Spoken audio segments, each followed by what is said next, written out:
Mm. Cool. So like I say, this is our Focus Dual clinical update. So shortly, I'm going to be sharing my screen with you. If anybody does have any questions throughout this afternoon, please do feel free to ask, or if you wanted to type it in the chat, there's a little chat option. Or if you don't feel like you want to ask live, please feel free to ask me separately. You've got my contact details, so please, do please just send any questions over to either myself or we've got the clinical team. So the email address is clinical@linton.co.uk. I'll apologise in advance. I have got my cats joining me, so they might just sort of make an appearance. I will apologise in advance. So I am going to start sharing my screen. There we go. So I'm hoping you can all see my screen now. So it should say Focus Dual Clinical Update. Yeah, Cool. see it.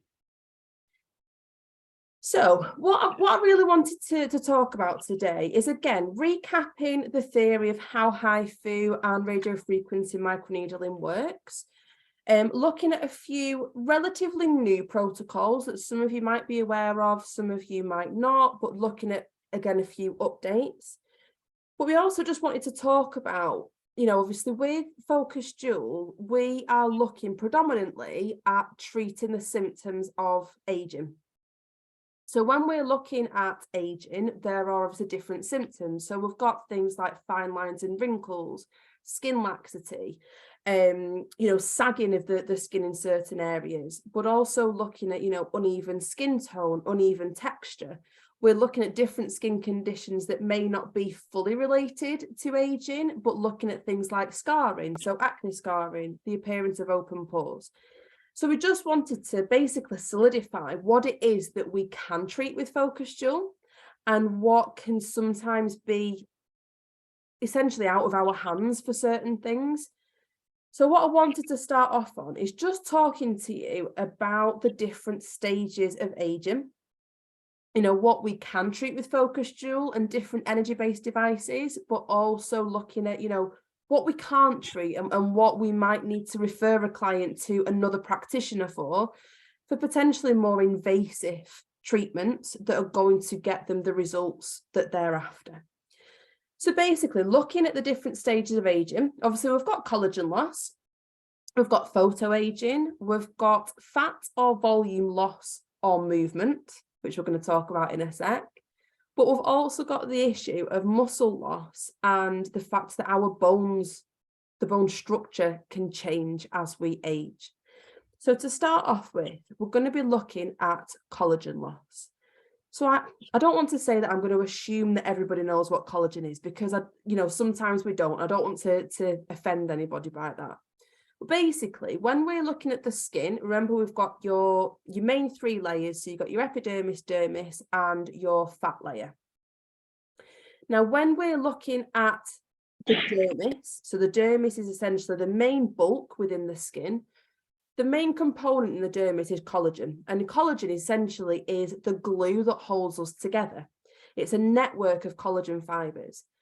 Now, unfortunately, as we age, from about the age of 25, we start to lose approximately 1% of collagen per year from the age of 25. So at the same time as us losing collagen, our body is unable to produce as much collagen as we get older. So it's a little bit of a vicious circle. Again, as we go through various changes as we age, so we're going through hormonal changes, potentially weight loss, skin stretching and then shrinking back again. Collagen goes through a hell of a lot over the years. And, when we see that breakdown of collagen, this is where lines and wrinkles can occur. This is where we can start to get that feeling of sagging. There's different things that can happen. So when we're looking at using or targeting collagen loss, this is where HIFU comes into a bit of its own. So HIFU and other energy-based devices, but HIFU, your RF microneedling, it's targeting the collagen. So we can get some fantastic improvements when we look at targeting collagen and collagen loss.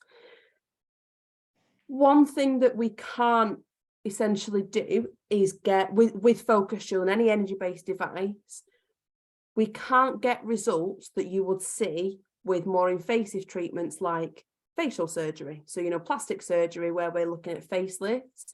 We need to be realistic when it comes to those sorts of results. So like I say, collagen loss is the main factor that we can target essentially with your focus jewel and other energy-based devices such as your lasers and IPLs. Another factor of aging is your photoaging. So this is essentially caused by excessive exposure from UV. So whether that's from the sun or whether we hate the word sunbeds, if we're using sunbeds, a lot of clients will think that they're only getting UV exposure if they're on holiday and they're sunbathing and they're out on the beach in their bikinis or costumes. We know that that's not how we get a lot of our UV exposure. Even in the UK, we're still getting UV exposure. Even on grim, wintry, rainy days, we're still getting UV exposure. So remember that it's sunlight that causes the damage, not sunshine. So one of the main things that we need to talk about with clients is making sure that they're protecting their skin daily. So wearing daily SPF to protect their skin. If they're having treatments for anti-aging, it's even more important that they're wearing the SPF daily to protect their skin following treatments, but also to prolong results as well. So as well as UV causing uneven skin tone and pigmentation changes, excessive UV exposure can also speed up the breakdown of collagen. So it can make us appear more aged than we actually are as that collagen starts breaking down. And like I say, we start getting more lines and wrinkles. Predominantly with UV, we actually see more pigmentation changes, in all honesty. There was a study that was done quite a few years ago now, but it looked at, what is it that's making me look more aged? Is it the lines and wrinkles? Is it that sort of slight skin laxity, or actually is it an uneven skin tone? And this study showed that it was actually an uneven skin tone that made you appear older than you were. And I don't want to say not as healthy, because I don't really like that word, but it's that appearance of more aged skin. It's that clearer, more even skin tone that can make a client or make you appear younger. So we're looking at, I don't know whether you guys use it, but your filters, so your Snapchats, your Instagrams, TikTok, even though I don't use it, they're using different filters to make the skin look flawless. So that's something that we can definitely target, especially when we're using things like lasers, IPLs. We can improve the tone as well with exfoliating treatments. So your professional exfoliating treatments, that's what we can target to get that more even skin tone. So with your photoaging, with your pigmentation, this is something that focus jewel is not necessarily going to target, because we're looking more at the collagen. The next few things are something that, I'll be totally honest, a few years ago, I never even considered any of these factors when it came to aging. But I think actually when we look into it, it does make a lot of sense. So as we age, we essentially have fat pads all over the body, but we're predominantly looking at the ones on the face. So when we look at our main fat pad structure, if you can see this image on the left-hand side, so a younger client, age 35, we have these main fat pads, mainly around the eyes, across the cheeks, and in the sort of lower cheek and jawline. Over time, these fat pads, so predominantly in the upper and mid face, so right in that central portion of the face, can waste away. Whereas the fat pads in the lower face, so around the jawline, can actually become a bit fuller and start to drop a little bit. So gravity can take hold a little bit with these ones. So when we start to lose fat pads across that midsection of the face, and essentially these lower fat pads become a little bit fuller and drop a little bit, this is where we can get more sagging of the face. We can obviously get that loss of volume. So especially across the cheeks, these are the areas that we don't want to be losing fat pads. And we can essentially start to get more hollow, especially around the under eyes.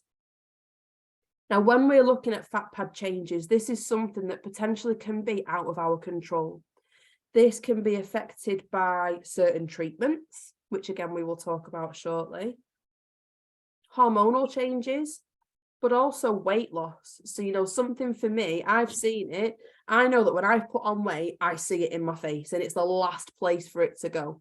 And I think as I get older, I probably won't mind that extra weight, especially my mid-face, because I know that I'm thinking it's probably going to make me look a bit better as I age. But I know that when I have lost a significant amount of weight, my face does go very, very gaunt. So even though I might be thinking I look great because I'm skinnier again, actually when it comes to aging, it's not the best look that we want. So when we're looking at things like your Focus Dual, with the fat pad changes, there is nothing that we can do with Focus Dual to put that volume back in. And I think this is something that we do need to be discussing and just make clients aware of, especially as they age. If they're going through different weight changes, you know, weight loss, things like that, it can affect the fat pads. There is nothing that we can do about that when we're using Focus Dual. So results with regards to that could be limited. Now, we can put the volume back in to those fat pads, but it's something that we may need to refer to another practitioner for. So this is where things like dermal fillers can come in. So the idea behind your dermal fillers, predominantly a lot of the fillers are using hyaluronic acid. So they're hyaluronic acid based, where they hold up to 1,000 times their own weight in water. And they essentially are there to plump up the skin in certain areas, but give the skin the structure back. So especially just putting back in the volume that has maybe have been lost from that fat loss and that fat pad reduction, essentially. So, you know, it's something that we can help a little bit, but realistically, clients need to be looking at alternative treatments, such as your injectables, more invasive treatments to put that volume back in. Now, something that we have talked about and we will be looking at again very shortly is the use of, with your HIFU, your 4.5 ml cartridge. So it's advised that with your 4.5 ml cartridge that essentially can penetrate a little bit deeper, we're only going to be using it on the lower face and jawline. We don't want to be using the 4.5 across the cheeks at all, because that's an area we don't want to be losing volume. But we also don't want to be using, or it's not advised to use the 4.5 ml cartridge on clients who don't have a lot of volume in their lower face. So typically it's your slimmer faced clients. And like I say, clients who have lost volume, we wouldn't want to be using the 4.5 on those sorts of clients, because the risk is we could make them lose more volume. If they haven't got a lot of tissue there, the risk is that we could make them lose a little bit more volume, which actually isn't going to be the best look for anti-aging. It could actually make them look worse and more hollow. Now, a few of you who I've trained, especially for the Focus Dual theory, if you had me as a client, I would be over the moon if you said that you could make me lose a little bit of volume in my lower face, because that is, for me, one of my main concerns. So actually, if you've got a client who has got a little bit more volume in the lower face and they're happy to possibly lose a little bit of volume, the 4.5 would be absolutely fine. But like I say, clients who are a bit slimmer, you wouldn't want to be using it. Essentially, it's between your jawline and your cheekbone. This is the area that we wouldn't be suggesting the 4.5 is used for those clients. You can, however, use it just under the jawline for 4.5. The 4.5, you can use that pretty much on everybody to get that tightening. It's predominantly your lower face that we're not going to be looking at.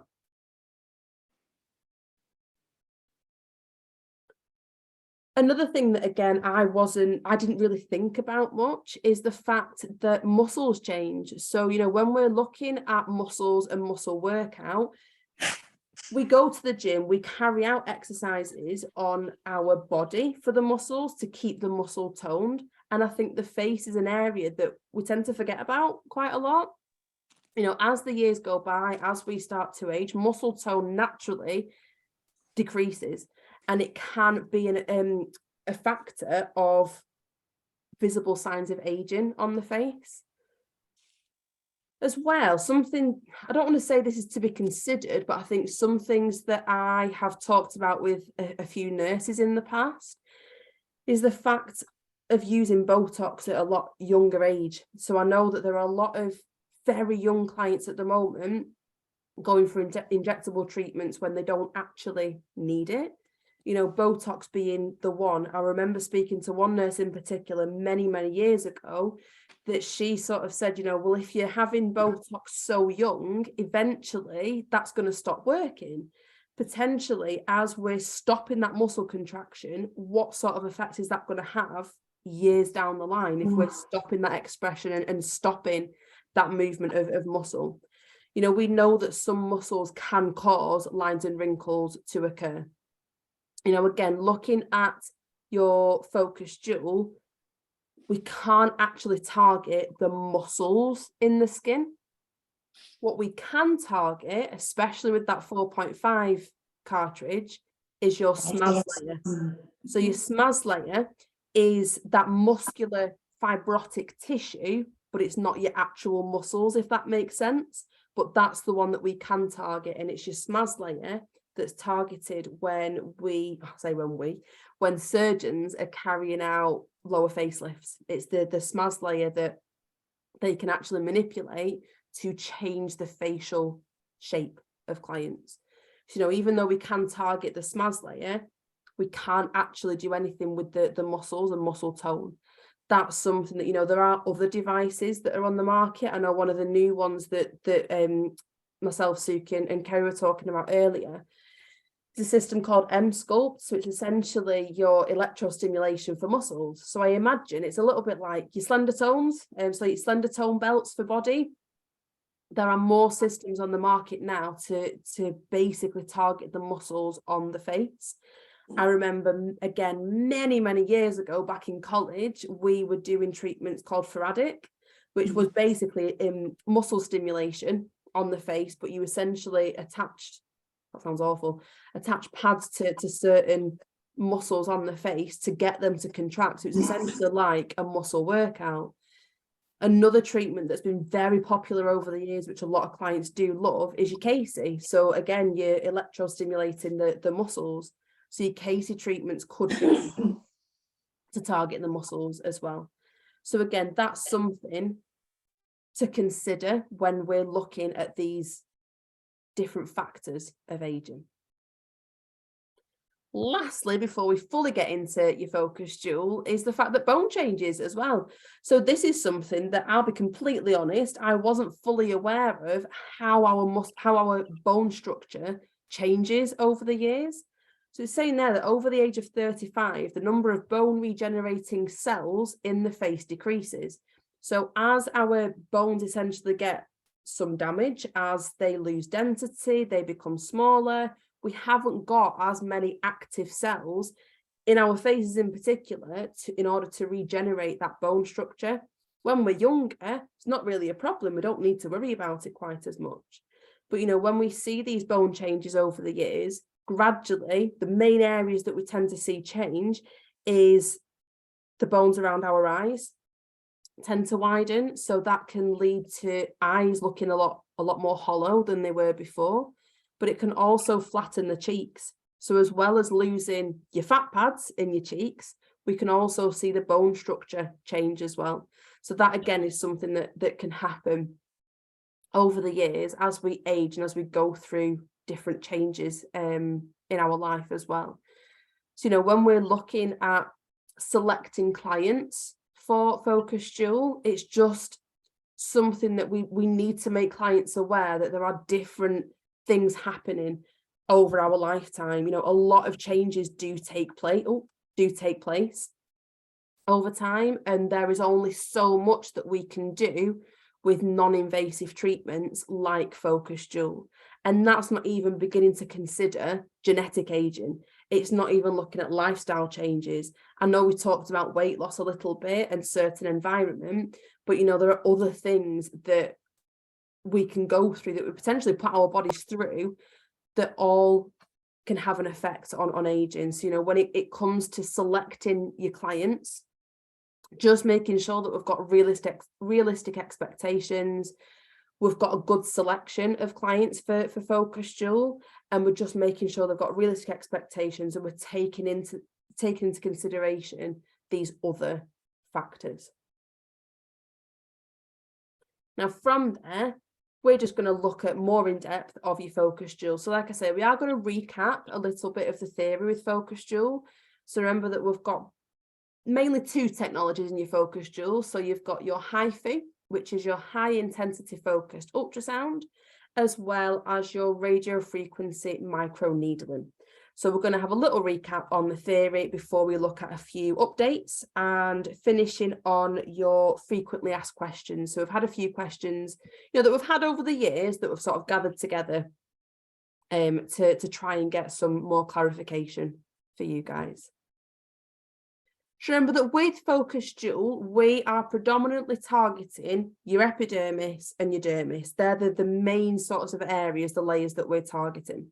But we can target those specific layers using your different cartridges or your different handpieces with focus dual. So firstly, we're looking at our radio frequency microneedling. So this is where we can use needles from 0.5 up to, I thought it was 3 mil on your handpiece. I might be wrong.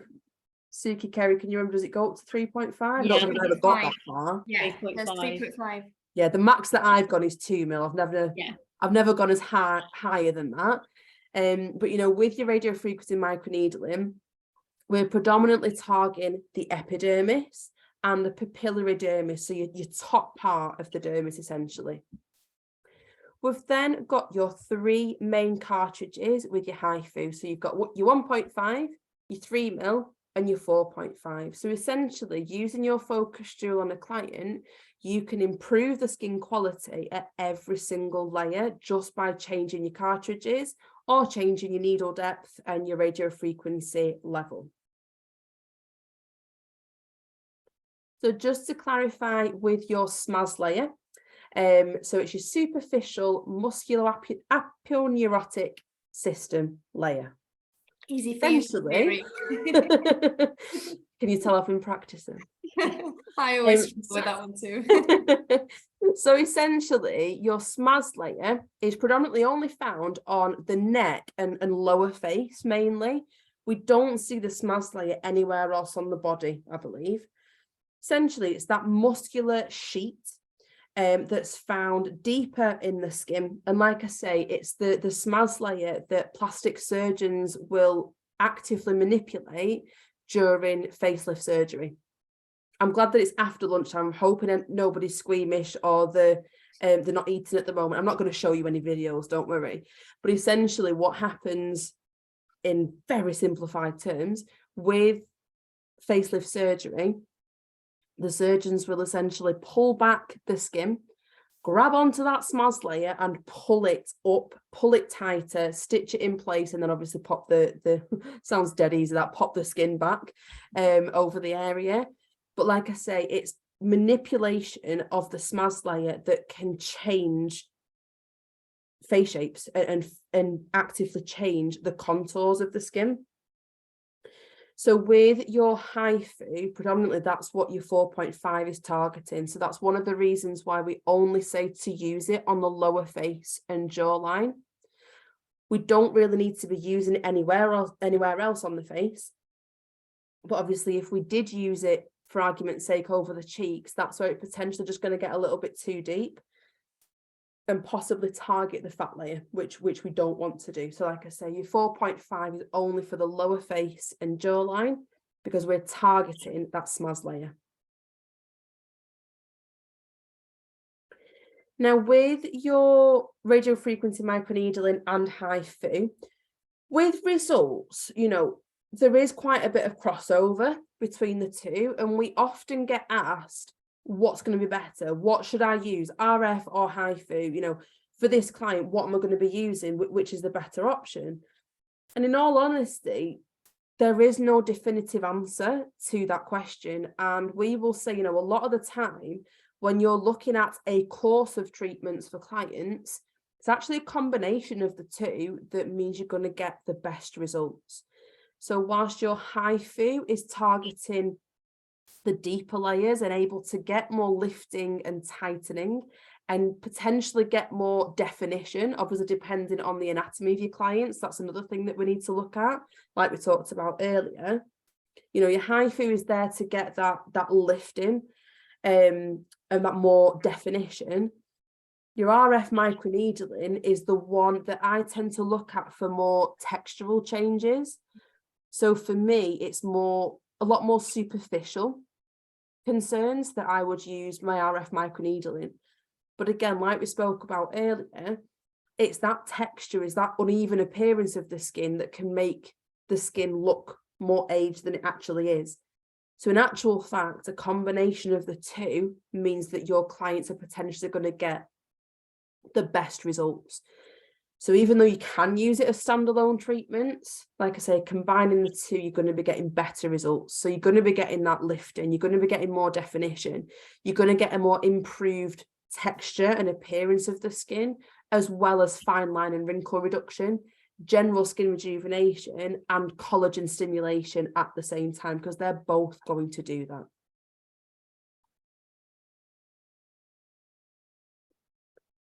Now, remember that when we're looking at using your radiofrequency microneedling, you know, microneedling has been around for centuries. So when we look at needling as a standalone treatment, which is something that you can do, remember the needles or needling, your microneedling is actually used ancient China. I think it was emperors that essentially started it. Needling became a lot more popular, I think, was it 95, 94, 95? So actually, in the grand scheme of things, relatively new from what we've been using. But, you know, needling has been used to trigger wound healing. And that's essentially what we're doing with Focus Dual. But we have the option of introducing radiofrequency. So radiofrequency as a standalone treatment has been around, certainly in the medical arena, for about 50, 60 years. It's possibly in the past, maybe 10, 20 years, that it's become a lot more popular in aesthetics. And essentially, radiofrequency is used to heat tissue.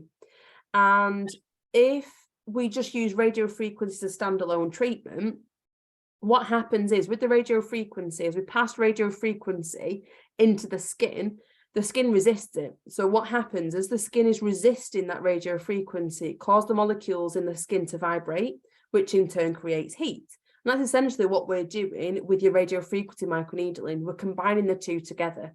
So at the same time of introducing needles to essentially puncture the skin and create these tiny, tiny wounds in the skin, at the same time as delivering radiofrequency, we're just basically causing more controlled trauma. So when it comes to these treatments, it's that controlled trauma, that wound healing, that is stimulating collagen. So it means that we can rebuild the collagen in a more uniform way if you're looking at treating things like scarring or stretch marks. But actually, if we're looking at overall rejuvenation by introducing needles and your radiofrequency, it's improving collagen in that overall area. So you get better skin laxity, more rejuvenated appearance to the skin, and obviously a reduction in fine lines and wrinkles, open pores. This is the one treatment that I found has worked miracles on my open pores. You know, I've tried many things over the years. I will happily admit it. It's your RF needling that is the one thing that did definitely change my skin. And it was the one thing that I remember when I had my first treatment. I looked at this specific area on my skin that has always had open pores, and literally 2 weeks after having this treatment, the pores had gone, and I was truly amazed by it. And that was only a very gentle treatment that we did in the very early days of Focus Dual. But, you know, we're aiming to improve the overall texture. The idea is that with your RF microneedling, we're initiating that wound healing response to stimulate more collagen production, so we get a more even tone and texture to the skin. Now, with Focus Dual and with your radiofrequency microneedling, we have a number of options when it comes to needles. So with the needles, as standard, the system comes with your ultrafine 0.6 millimeter diameter needles. So they're super, super fine. It means that we get less bleeding and less discomfort compared to other devices. But there is an option for 0.25 millimeter needle diameters. And essentially, it's your 0.25 that are available if you wanted to offer more intense treatments. Now, with your 0.25, they do come in non-insulated tips. And we also have something that, again, we will talk about in a sec, your insulated needle tips. Now, if any of you are interested in offering more intense treatments and you wanted to use the 0.25 mil, they are slightly more expensive than your 0.16, but only by about £25. So they're £275 for about 10. So are we saying you get more greater results with the larger diameter needles? Potentially, because you're causing more trauma. You're causing bigger holes. So the skin's going to have to work a little bit harder to close those holes up, essentially. Is it something that is absolutely necessary? I'll be totally honest, we don't use it in clinic. We are still using the 0.16 millimeter. We just whack up the settings quite high. That's, I mean, honestly, it's your needle depth and your RF levels that are going to be doing the most, I don't want to say the most damage, that sounds awful, but it's that's going to be causing the skin to work as hard as it is. But you know, with your 0.25, it's an option if you wanted to offer more intense treatments. Okay, thank you. I personally just go for deeper needles, higher RF. So have you experienced both needles? I have. And which one did you find bigger one is more painful? Is it the same? How do you find sensation-wise? For me personally, it didn't feel much different. Okay. I don't know whether that's because my skin's been through quite a lot over the years and I've been quite aggressive with my skin. But honestly, you know, we've tried both, and I think for majority of clients, it probably wouldn't make that much of a difference. If you have got a client with more delicate, sensitive skin, I'd stick to your 0.16. I wouldn't put them through the 0.25. So does that mean maybe for scars or stretch marks, it might be more? Possibly. I see. Yeah, Okay. possibly. That And might be something that we will talk about, I think, in the next 1 or 2 slides is the treatment for excessive sweating, so your hyperhidrosis. Oh, right. It's your 0.25 needles that are used for it.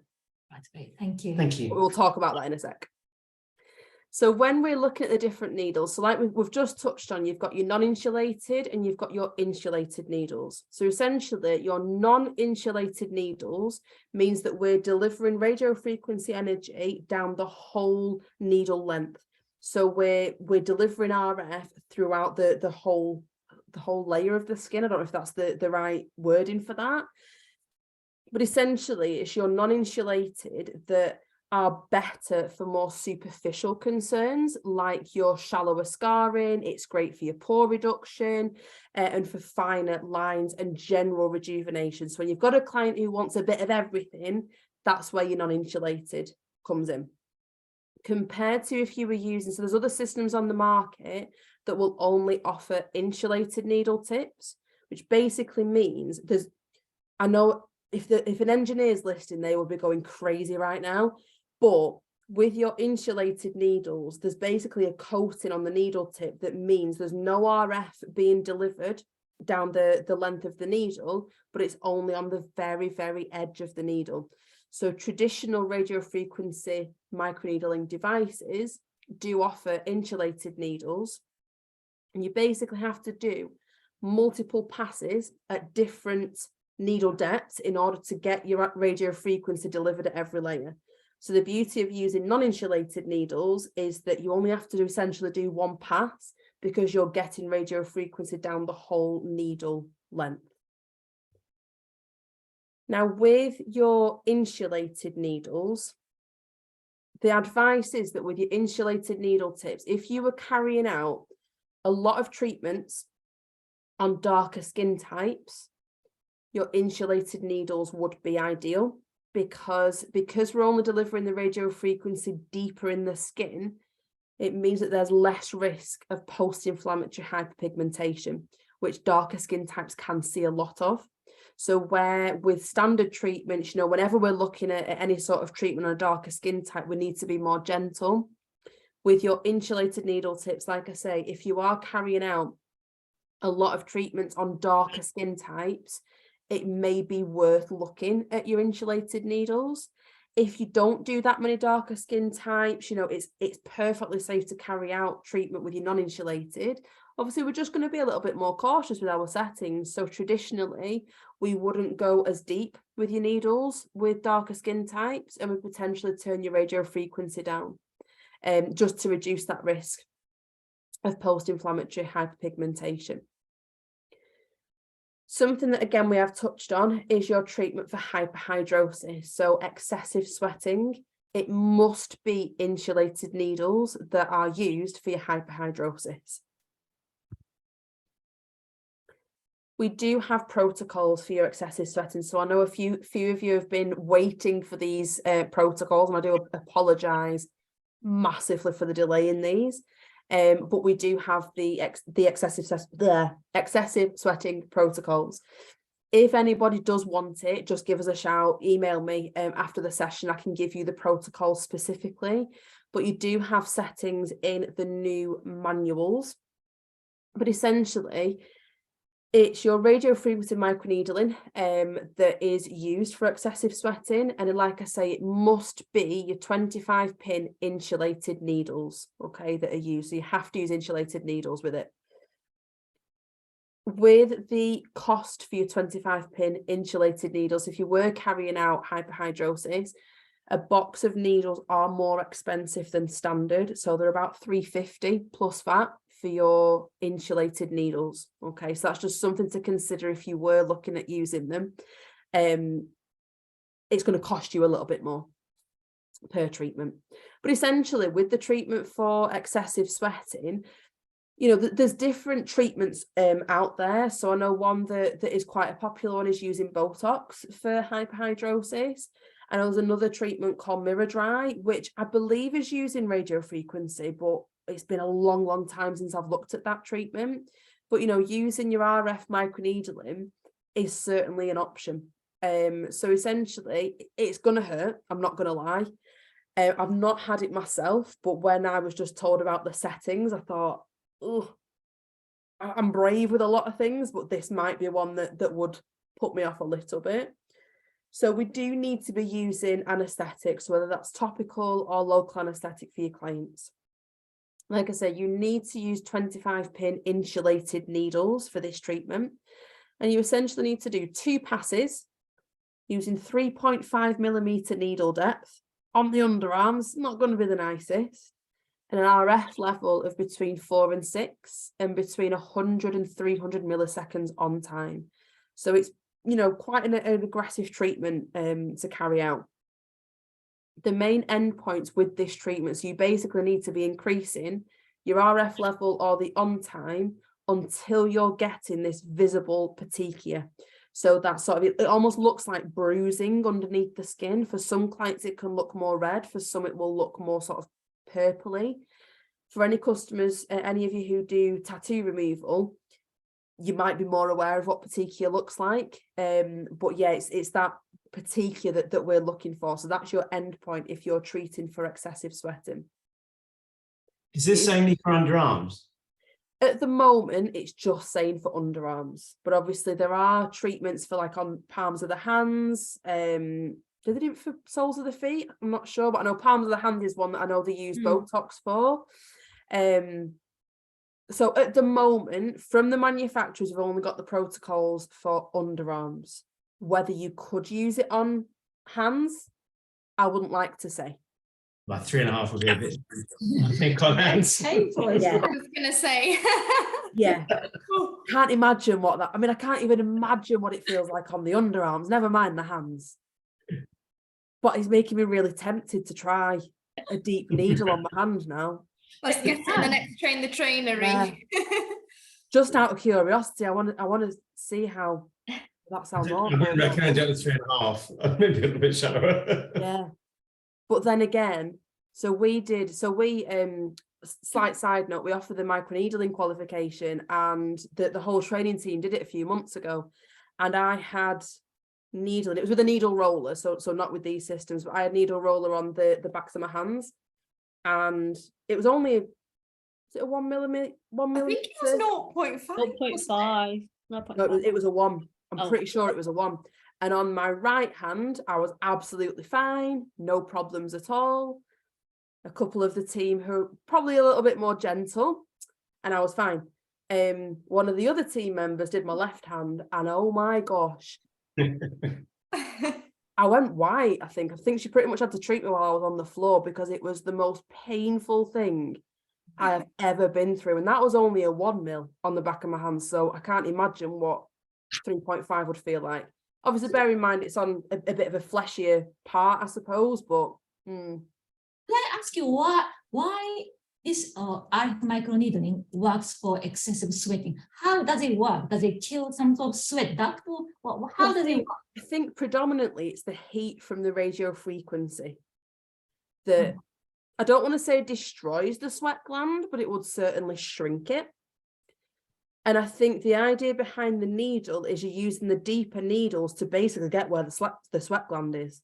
If you were just doing the needling without RF, it's probably not going to do much. If you were just doing the RF without the needling, you'd have to use really high energies for your RF. So I think it's the combination of the two that you're using, that deeper needle, and deeper needle depth with the RF to essentially shrink the sweat gland. I see. Okay, thank you.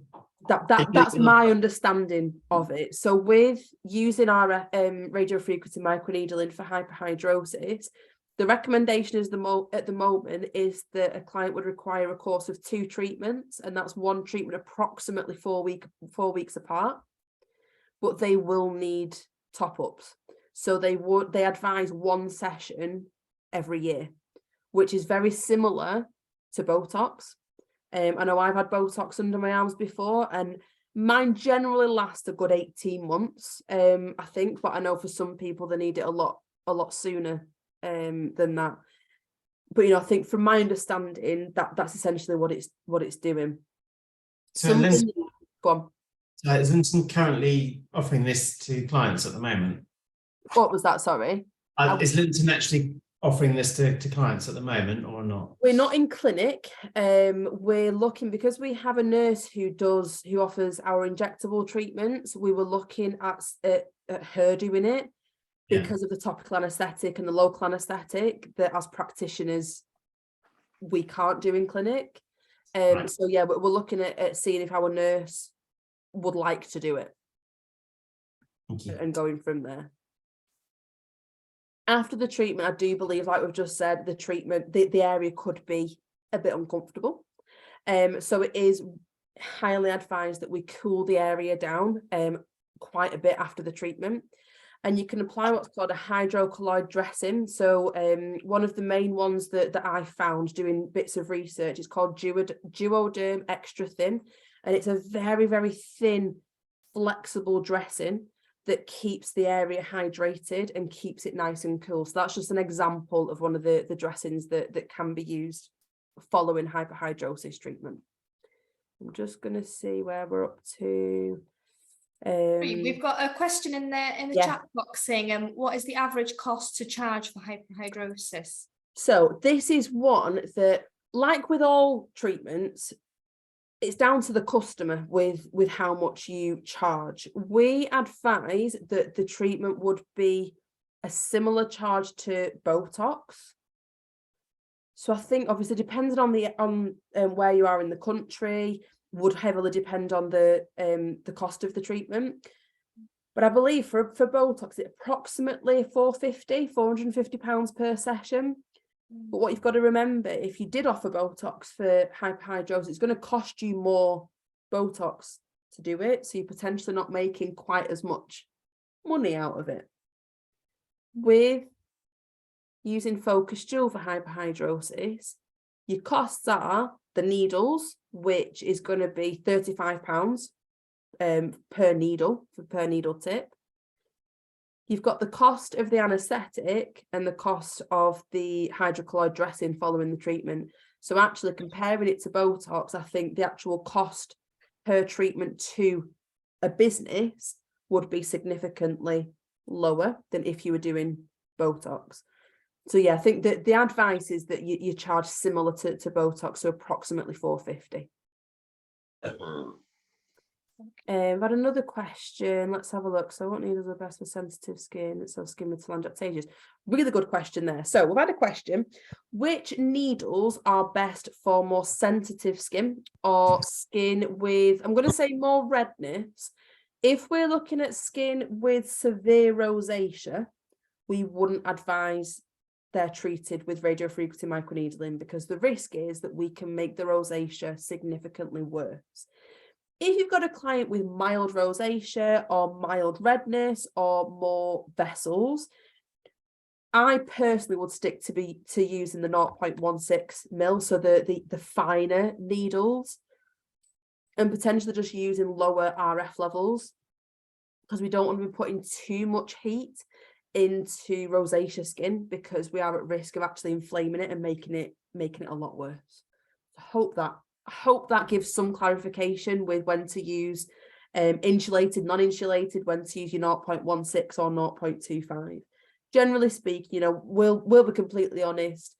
In clinic, we generally stick to our 0.16 mil needle diameters, and we generally use non-insulated needles for majority of treatments. They're the ones that we love, and they're the ones that we generally stick to. Any other questions on RF needling while we're looking at it? Are we all okay? Yeah, sorry, could I just ask? So with the needling over scars, yes. So I mean, how often should we do it? I've got a client that I've done 2 facial scars from a horse riding accident. Oh, right, okay. One on a forehead, one on a chin. So I've done it once so far. How often should I do that? It's a little bit like saying how long's a piece of string, which I know isn't the answer that you want. We would say an absolute minimum of 3 weeks between sessions. Yeah. But obviously, the longer you leave it, the collagen is going to continue to improve. So I think that would depend. It would heavily depend on the scar that you're treating.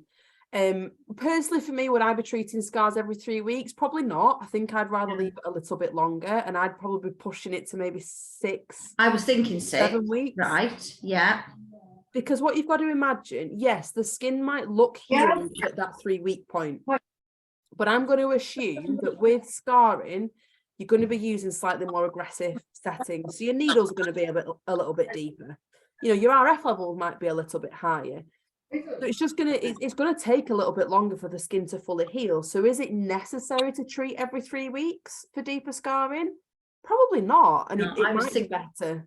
Thinking longer. So you're talking about the RF levels. I'll be honest, I've just kept with whatever was standard starting off with RF. So we're just trying to get it up and up, are we, all the time, that heat? Within reason. Okay, so again, this comes back to what you're targeting. Right. And it would depend on, and I know there's been some questions as well of, well, when do I increase the needle depth? When do I increase the RF levels?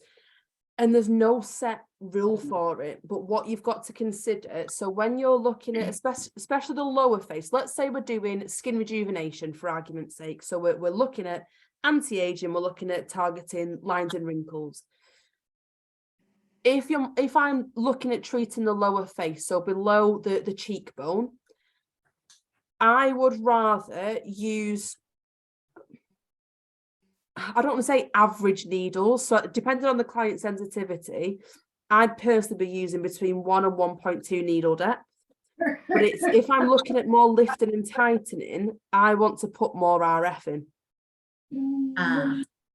Right. Yeah. So for the lower face, I'd be trying to work up the RF level between 4 and 6. 6 would be my absolute max. I personally wouldn't go above that. I think I've had everybody on 4 at the moment as I started Perfect. off, but not going to That's bother. fine, and that's absolutely fine. You know, if your clients are coping well with it, if they're okay, that's absolutely fine. You're going to get nice results. We're going to be stimulating collagen by using RF4. Right. If you're looking at around the eyes, that's when I wouldn't be going too high. You don't need to be using very deep needles around the eye. The skin's a lot thinner around the eye. But also, you don't need to be using as high an RF level because, again, the skin's a lot thinner around the eye. So it's not necessary to go quite as aggressive. Right. I know, I'll be completely honest, when I've treated myself, I have treated aggressively. And again, from a client point of view, I'm like, I want to know what it feels like. I want to know what the side effects are. I want to know what the healing is. I want to know what it feels like. I just want to know. So I have pushed it around my eyes. And I think I pushed it up to, I think I got to level 6 around my eyes. Right. Did I really need to? No, probably not. But I wanted to know what it felt like. I wanted to know how red it was. I wanted to know, is it much more uncomfortable than level 4? Yeah. But also looking at the on time, you know, does the on time feel much different? You know, the recommendation, certainly around the eyes, when you're looking at more, well, thinner skin, you can keep the on time to 100 milliseconds. But again, looking at your lower face, so below the cheekbone, you can increase it to 200 milliseconds. And all that means is that when you're delivering the needles and you're delivering the RF, the needles stay in the skin for a split second longer than 100 milliseconds. So you're just delivering RF for a little bit longer. So you're potentially going to create a little bit more heat. Because we found as well, when we first, for instance, we first did ourselves very red the first time, not so much the second time. Yeah. So that's when you need to be doing your increasing. So you could increase it at that point. Right. But I know for me, it depends on, honestly, it depends on time of the month for me, because sometimes I will go mega red and people have treated me before and panicked, like, Rhea, you okay? Because your skin's gone really, really red. And I'm just like, yeah, it's absolutely fine. It's nothing to worry about. That's just sometimes how my skin goes. Whereas other times, 5 minutes after I've had treatment, you cannot tell that anything's been done and it calms down really quickly. Right. So more RF would give us more tightening. Potentially, yeah. Potentially. Okay. Right, thank you. Does that make a little bit more sense for you, Michelle? I think so, yes, thanks. Remember, if you have got any questions in the meantime, you know, send it to the clinical email address, and you've got my contact details, so feel free to if you just want a little bit more clarification, just ask. Because I think the on time, definitely you can feel it a lot more. I definitely feel like, as I you know me, I'm quite hardcore, so I like to kind of ramp it up as much as I can. But I definitely feel like when you go from 100 milliseconds to 200 milliseconds on the same kind of RF and the same depth, you can definitely feel it that bit more. Kind of just feels like it's You don't eat fish for dinner. What was that? I think we've got someone on that's not muted. Okay, that's yeah, sorry. Can I also ask, sorry, can I just quickly ask as well about like repeating, so pass 1, pass 2. So obviously we've got down on some areas to pass 3 times. I mean, what's your normal scenario? Do you go back over everywhere a second time? And I don't necessarily go over the whole area a third time, let's say, but I would go over areas of concern a third time. So let's say, for argument's sake, my client is more concerned with nose to mouth lines. So for your RF needling, I would carry out a third pass over that area. If they've got more acne scarring, I would potentially carry out a third pass over that area. Generally speaking, I know if any of you have had training with me for fractional laser, I tend to work a little, when I say slightly differently, I just do my passes slightly differently. And I personally do the same with my needling. So I will actually overlap more in that first pass to equate to 2 passes, if that makes sense. Yeah. Purely, I don't know whether it's from a laziness point of view. I don't want to be doing 2 whole passes on a full face because I feel like I'm there forever.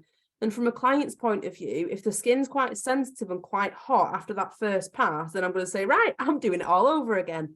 They might not like me. So how I tend to do it is I will overlap a little bit more in that first pass to equate to 2. Mm-hmm. So let's say, for argument's sake, overlap by 50%. So it equates to 2 passes.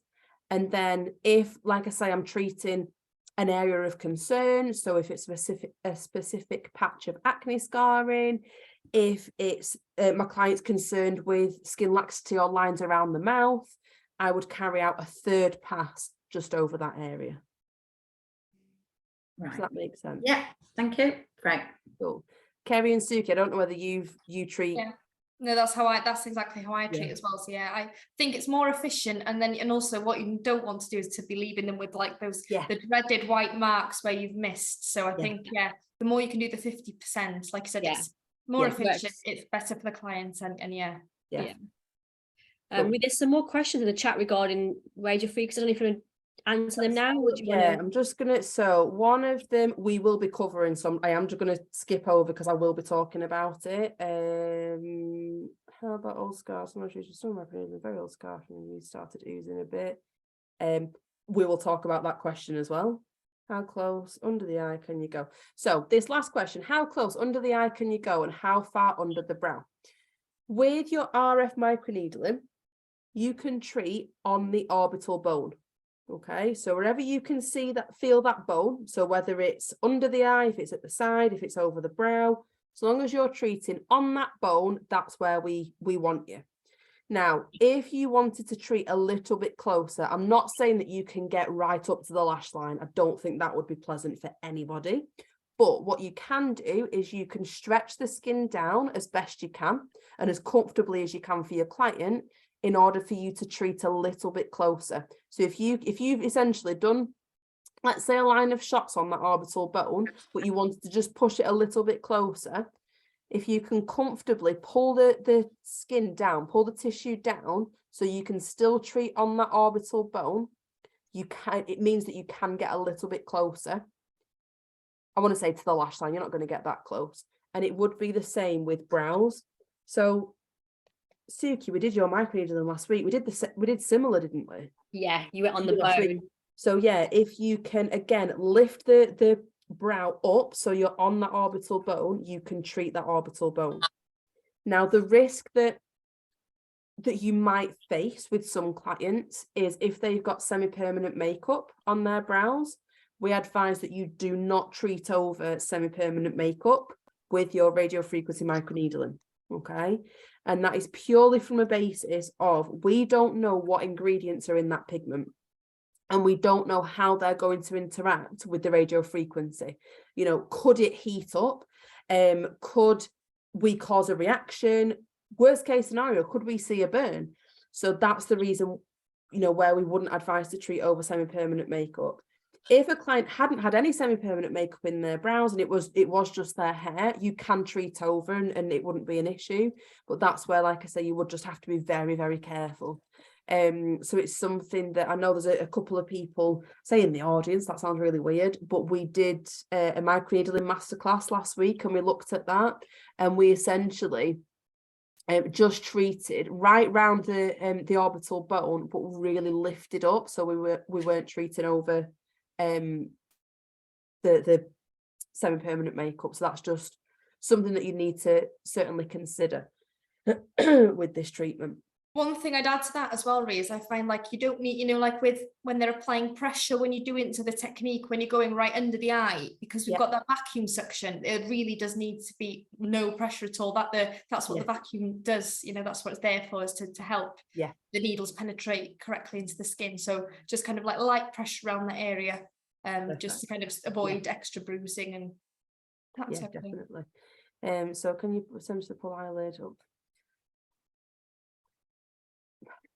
I think you would. So, well, a question now. Can you essentially pull the eyelid skin up to the orbital bone if it reaches? Well, yeah, you could.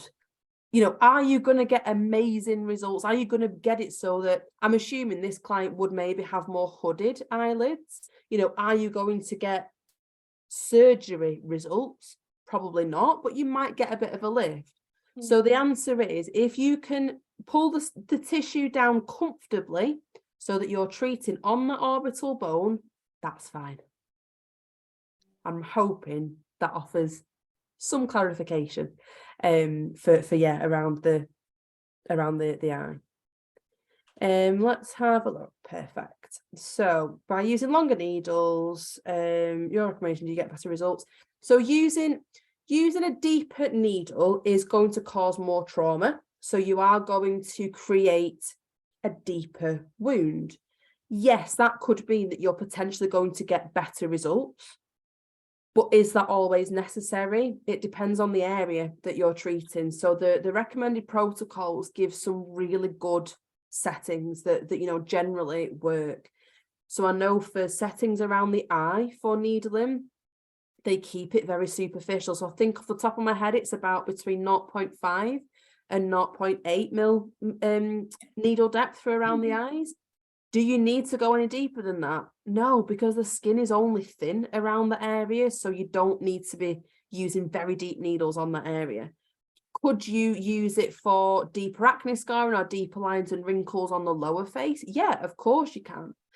You know, the deeper the needle, the more trauma, but it isn't always necessary in certain areas. So like I say, the eyes for me is a main one that, again, I've done it to myself where I've cranked the needle depth up just because I thought, well, let's see what happens. Did I get any better result? No. Did it hurt a lot more? Yeah. Was it necessary? No, it wasn't. So, you know, when we say stick to the needle depths, you don't need to go mega aggressive on certain areas. And like I say, I'm pointing at the eyes in particular because I think that's the main area that you could push it, and it's not always necessary to do that. So yeah, within reason, deeper needles it's going to cause more trauma. It's potentially going to mean that the healing is going to last a little bit longer as well.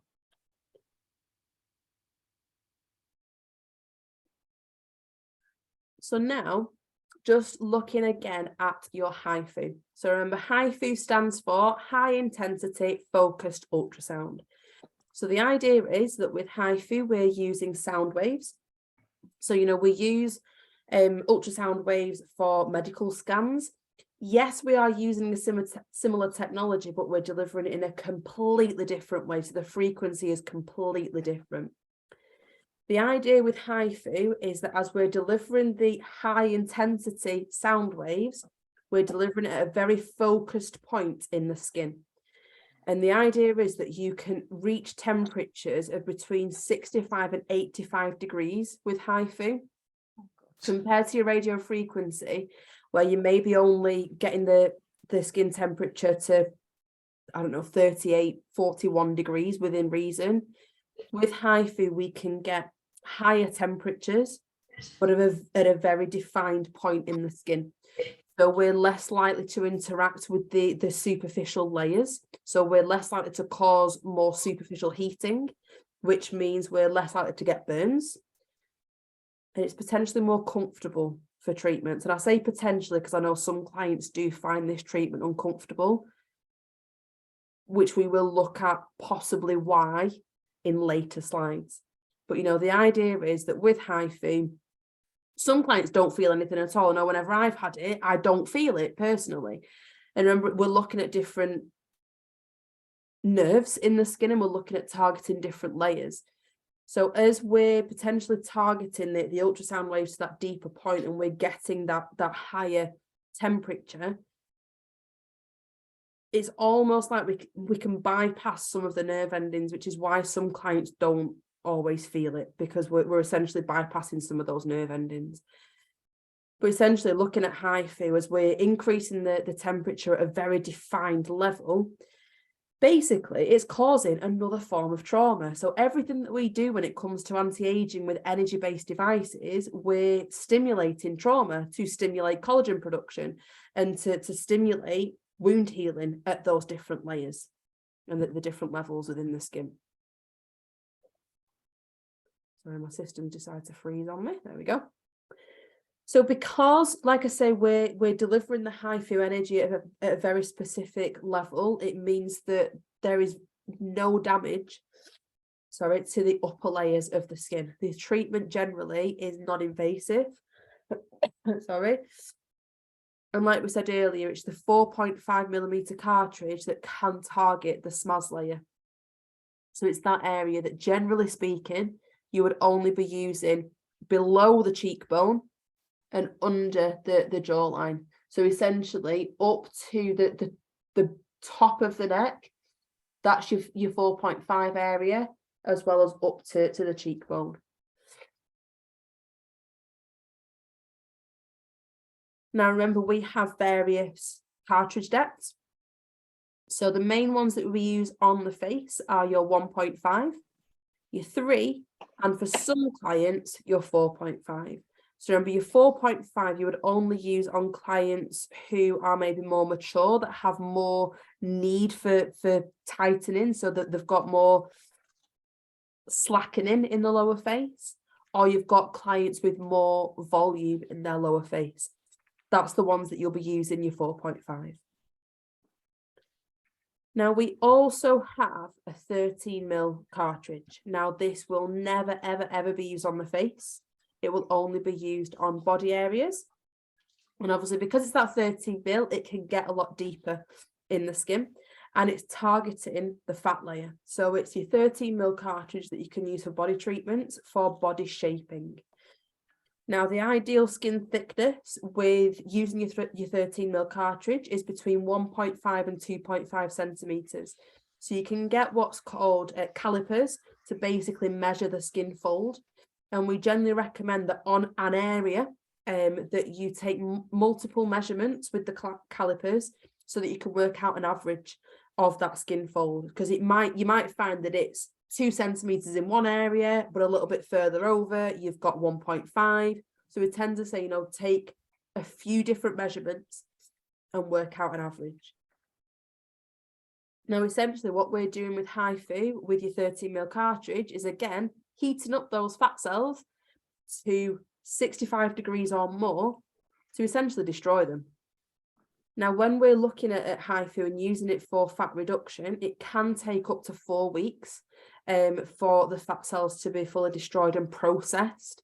But it's then the white blood cells that will come along and basically, it sounds really simple, gobble up those fat cells that have been destroyed or potentially damaged.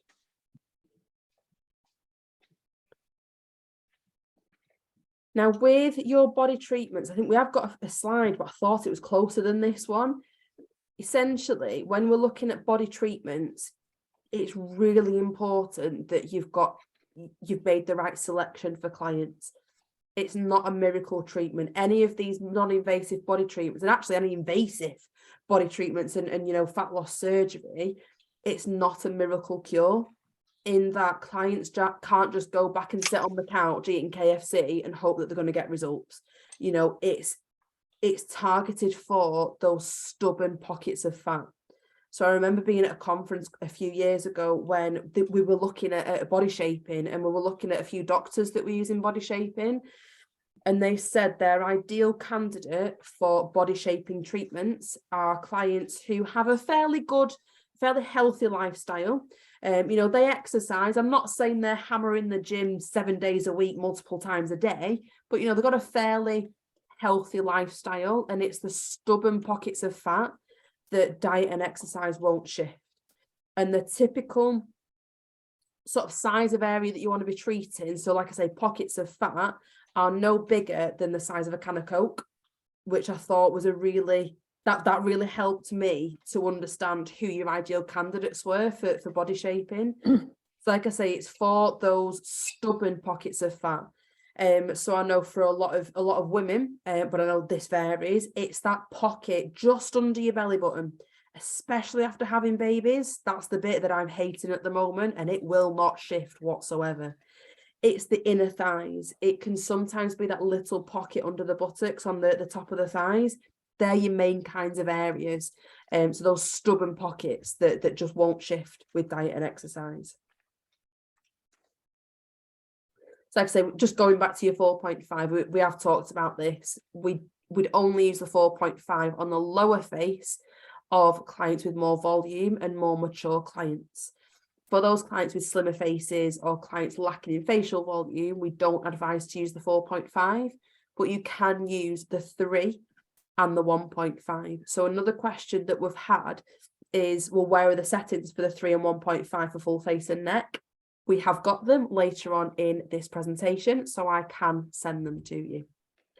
Now, when we look at number of lines, sorry to sort of go backwards and forwards from your body shape, and I thought we were going on to body shaping now, and I forgot that there was some extra slides in here. With your HIFU protocols, it will give you a recommended number of lines per area. Now, this will vary from client to client because every client's face shape is different. You've got different shapes, different sizes. So we would just say, don't panic about making that number of lines exact. The one thing that we do want you to make sure you do is put the same amount of lines in each side, so you're not sending your client away a bit skew with. So just make sure, let's say for argument's sake, you put 50 lines in one side, make sure you put the same number in the other side so that you're doing it nice and evenly. So that's your main focus. If you can get as close to the recommended number of lines, amazing, but they are only approximate, okay, because it will vary from client to client, so don't panic too much.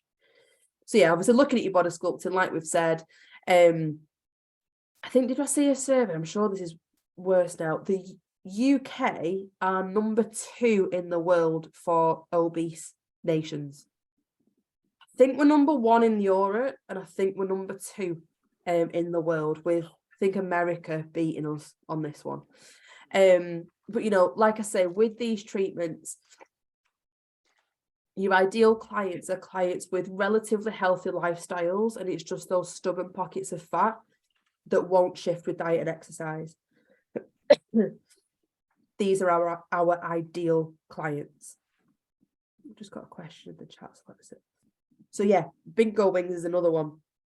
So yeah, I picked on those specific areas. They tend to be the main ones. So that pocket just on the bottom of the tummy, inner thighs, that pocket just below the buttocks on the top of the thighs. And yeah, bingo wings. And another area, actually, I don't even know what, I think in the manual, it used to say that it was auxiliary puff or something like that. And I had no idea what that meant at first. I thought it was the weirdest explanation ever. But essentially, it's this little sort of bit in front of the underarm that a lot of women will get. So it's just where it can not pop out of the bra, but I know for me, that's where I tend to see it more. So yeah, I don't think they've named it auxiliary puff in the manual now. I think they've changed that name. It's accessory breast now, isn't it? Is it? Is that what it is now? Yeah. I just found that a really weird name for it, but Can I ask you a question, Rhiannon? I did the 4.5 on the bingo wings. Yes. And I measured the lady when she was standing up. But Yep. when she was lying down, it was very much on the bone. It changed. What's the best way to treat that? To measure up for that? To measure it, I would always suggest that you do it standing. That's what I did, but when she laid down, it was completely different. It was on very much on the bone. Was it that when she lay down, the measurement was more, or? The measurement, well, it was more, it was closer to the bone and the tendons when she laid down. When she was standing up, she was fine. I was able to get that big pocket of fat, that baggy bit there so under are the you arm. talking sort of that bingo wing area? Yeah, the bingo wing, yeah. And when she laid down, then and I got her to put her hand behind her head, so her arm was raised up. It was all on the bone, and I kind of had to remeasure. She was lying down, and I got a bit nervous about it. You're right. It's a bit of a tricky one, isn't it? I think for me, I would sort of treat, so measure as she's standing up, but then personally, I would treat as she's sort of laying down, maybe sat up a little bit, but do exactly as you've done and raise her arm. Kerry and Sue, I don't know whether you do anything. Yeah, I was going to say, different. I do. I take the photos of them standing up, of course, but when I measure it when they're standing up. But I do tend to put the lines when they're sitting down or lying down, just that you've got, like you said, because gravity does change it. Yes. Go back and do it. Yeah, I agree with you. I do the same. I've actually seen somewhere that they recommend to actually lie the client down, so head facing downways, and then just the arms just kind of flat, so you still got that kind of that fat there. So I think it was the under. Yeah. I think that's how they do it. They kind of get the client to lie down as if they're having a back massage, essentially. Yes, and then just arms straight out, like side by side. Yeah, so that could be another way of. Yeah. You're not going to do any damage though by going too near the bone, are you? Shouldn't. They can heat up the bone with the. No, not with your. Not with the high food. I mean, remember that obviously you're going to be with. I think you just said you use the 4.5. Yeah. The skin tightening. So I personally wouldn't have a problem with that. I would assume that if you've got someone with more fat reduction that they needed and you were using the 13, they'd have a lot more tissue there. So I don't think you'd see it as much of an issue. Yeah, she's skinny arms. She's skinny arms. If it's skinny around, 4.5 would be fine. And you can also use radio frequency as well. So you can use your needling if it's very thin tissue and they haven't. You could do a mixture of both. Obviously, you just wouldn't do it on the same day. Yeah. Okay. Thank you. No problem. Above the knees. I've never actually treated above the knees, but I think if you've got enough tissue there and there's enough fat, I don't see why not. You would just have to use a specific cartridge personally. Yeah, and just avoid obviously the kneecap. That's what we were saying, because I think we get this quite a bit clinical, don't we? That some people asking about treating above the knee. But if they've got enough skin and it's not on the kneecap and you can pull it up like this. Yeah, definitely. And again, I think that would go back to, I know I've seen it, just going back to making sure clients have realistic expectations. Because I've had some people where, it is that stubborn pocket of fat. And that's absolutely fine to treat. When actually for some people, it's not the fat that's the concern. It can be other things like it's looser skin. It can just be that with the movement you just have more skin laxity in that area and it looks better when your knee's bent, which it does with everybody. But it's for me it's more about realistic expectations. So again, it could be that you use both your HIFU and RF, but I don't see why not. If you've got enough tissue there, I wouldn't have a problem with treating in that area above the knees. So like we said, with your body treatments, it's ideal for those stubborn pockets of fat. So the ones that are just resistant to diet and exercise. Generally speaking, you would carry out one pass with the 13mm cartridge. And for certain areas, for certain conditions or concerns, you can also carry out a pass on the 4.5 as well. So we've just got a few examples of how we've marked out with treatments for abdomen. So you can see that even on in the protocols, it's sort of advising to almost treat a ring, if you will, around the tummy button. For this client in particular, we've treated a little bit further down. And that's how some customers will treat, and that's absolutely fine. So it's just giving you an idea of how to carry out the treatments and how to mark it out. So I think that's where it can get a little bit confusing. Sorry, just on that slide you just showed us, was that, so I was thinking that client was probably an unrealistic. Personally, I'd maybe be looking at unrealistic expectations. For the client. For me, like I say, it's those stubborn pockets of fat. So if it was that, she's fairly slim, it's probably that the lighting isn't the best really on this photograph. But if it's mainly that this top section, so above the tummy button, is fairly, I don't want to say slim, but there's less tissue there and it is that pocket. So for me, it's this pocket right underneath. And it's probably A5 sheet of paper for me. That's the main area for me, where it's just that stubborn pocket of fat that no matter how much I diet, no matter how much I exercise, it's just not shifting. as quick as it did before I had a baby, but also the skin laxity issues there for me as well. So in actual fact, if it was me, if me as the client, I would be doing a mixture of both. So I'd be doing my 13 cartridge, my 4 cartridge, or 4.5 cartridge. And then at a later date, I would look at doing my RF needling to help improve that skin laxity a little bit more. So you do your HIFUs first in these cases and then bring in the needling. Yeah. I mean, you can alternate as well. So you could do, let's say, your HIFU 1 week, minimum 3 weeks later, you could do your needling, minimum 3 weeks later, again, you could do your HIFU. So that's something that you could do. And again, going back to this, like a lot of things, it's not rushing it, leaving more space really, rather than doing things too close together. Yeah. Yeah. I mean, the only set rule that we suggest is that you leave a minimum 3 weeks. Right. We wouldn't treat any sooner typically. Either way round, with face or body, this is.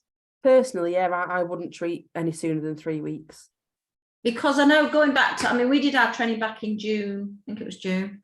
And I know the manual says certain, like, again, going back to facial, how often, you might be covering this. And then it was portrayed, leave it longer. So yeah, I'll ask you later on as you get to the end of that.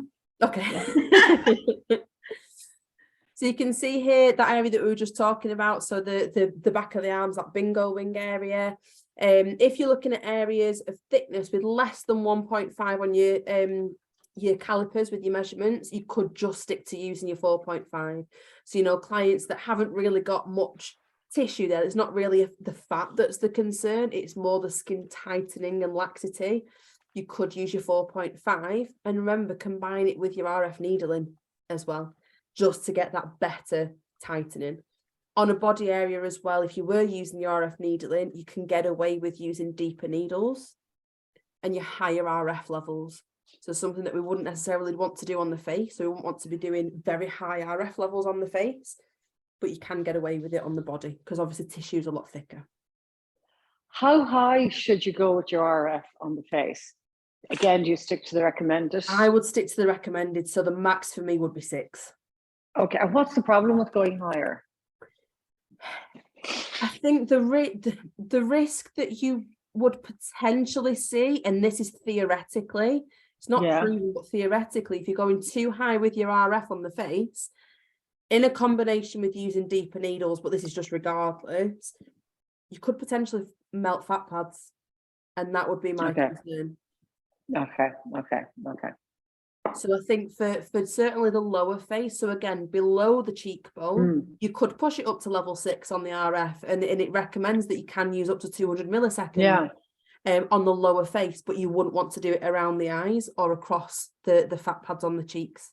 So, you know, your on time would be sticking at 100 milliseconds.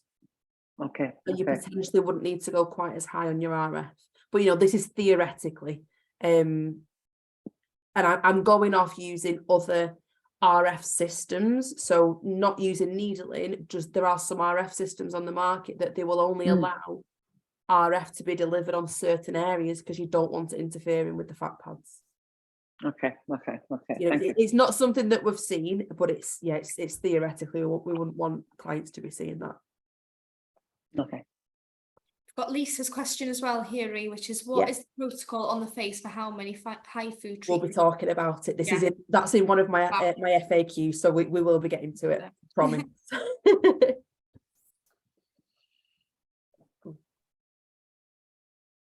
Oh, this is the auxiliary puff or the whatever it was that was originally in the manual. So yeah, now it's saying accessory breast. So it's that little puff just above the in front of the underarm. So yeah, when arms are down, it's that little puff of skin that's just really annoying. And again, with diet and exercise, it doesn't shift.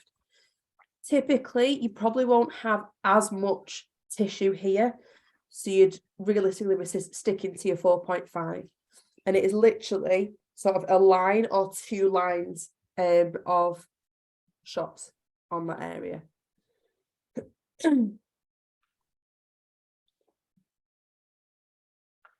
And again, on the back of the thigh there. So again, I don't like it in the manual. It only shows 2 lines of shots. But again, that will vary from client to client. It's very rare that you're going to have a client so slim that you'll only need to do 2 lines of shots. And realistically, do they need to be coming in for treatment if they only need 2 lines of shots on the back of the thigh?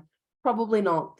But like I say, with this, I'm hoping that this image has made it a little bit clearer, that you can see the area that you're treating. So it can be used, sorry, for cellulite.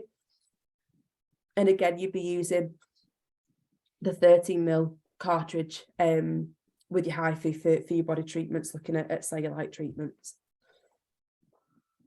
So with your body treatments, we're looking at an absolute minimum of 3 treatments. But again, with the course, with body treatments, is a little bit like saying how long's a piece of string.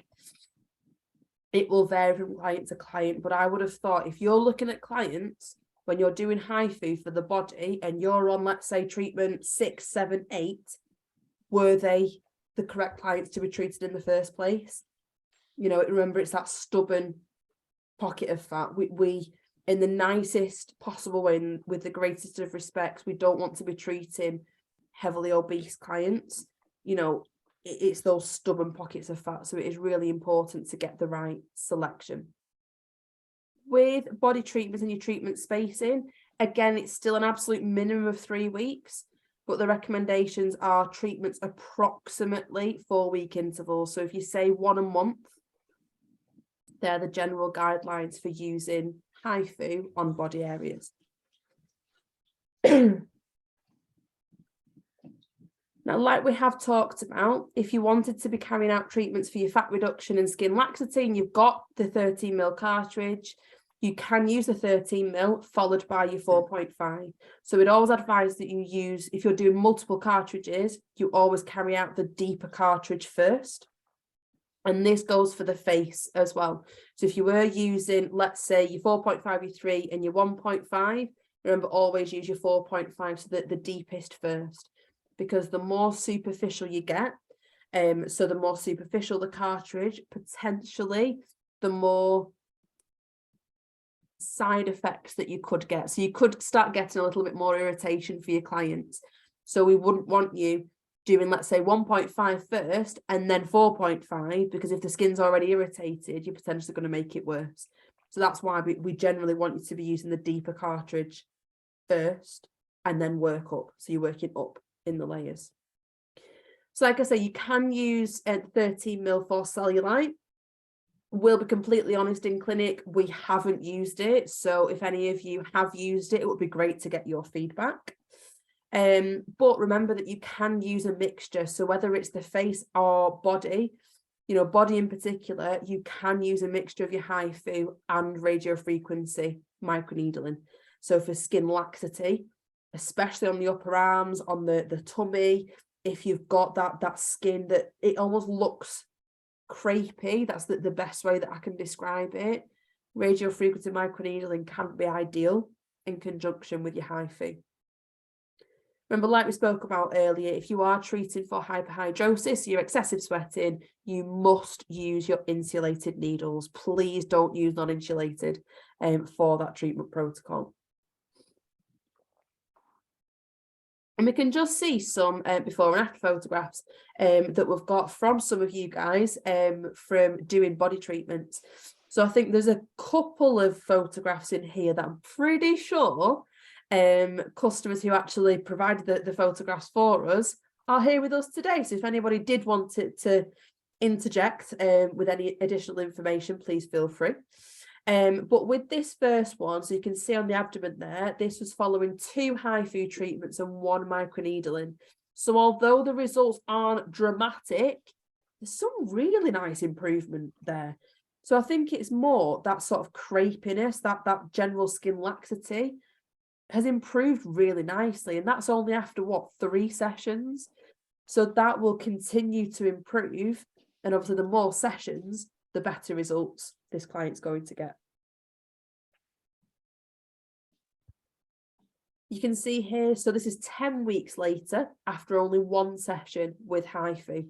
So again, treating predominantly below the belly button, that you have seen the skin just looks tighter for me, and it's lifted quite a bit. So it's that stubborn pocket for this client.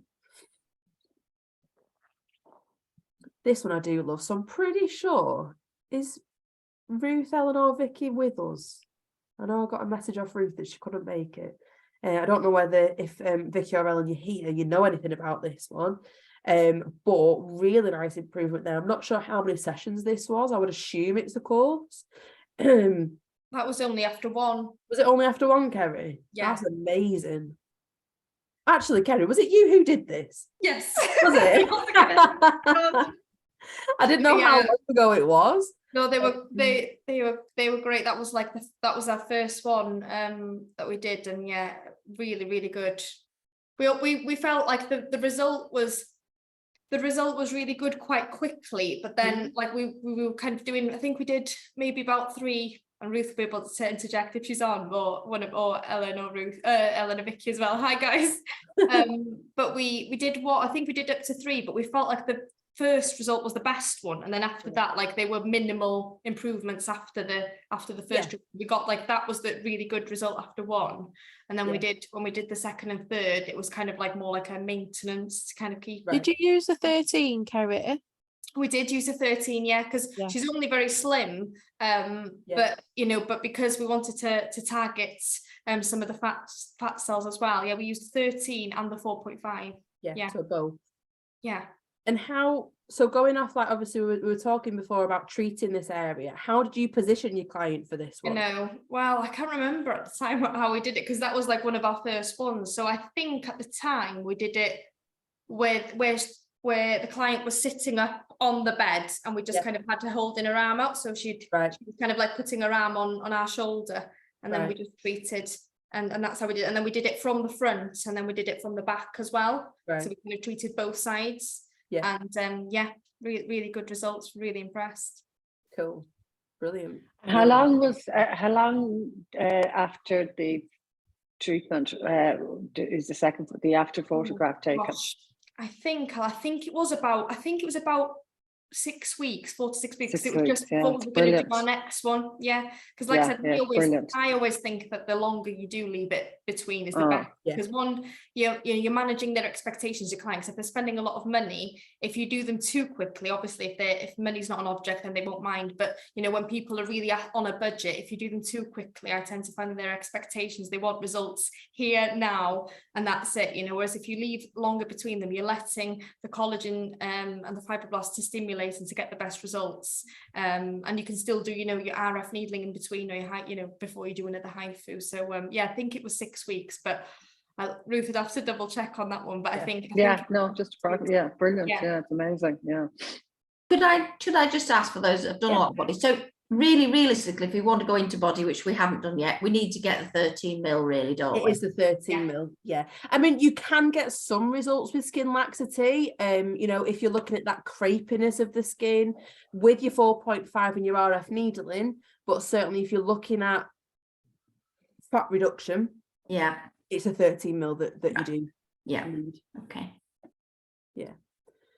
You can see this is a really nice improvement. So stretch marks is one that can be quite tricky to get great results of.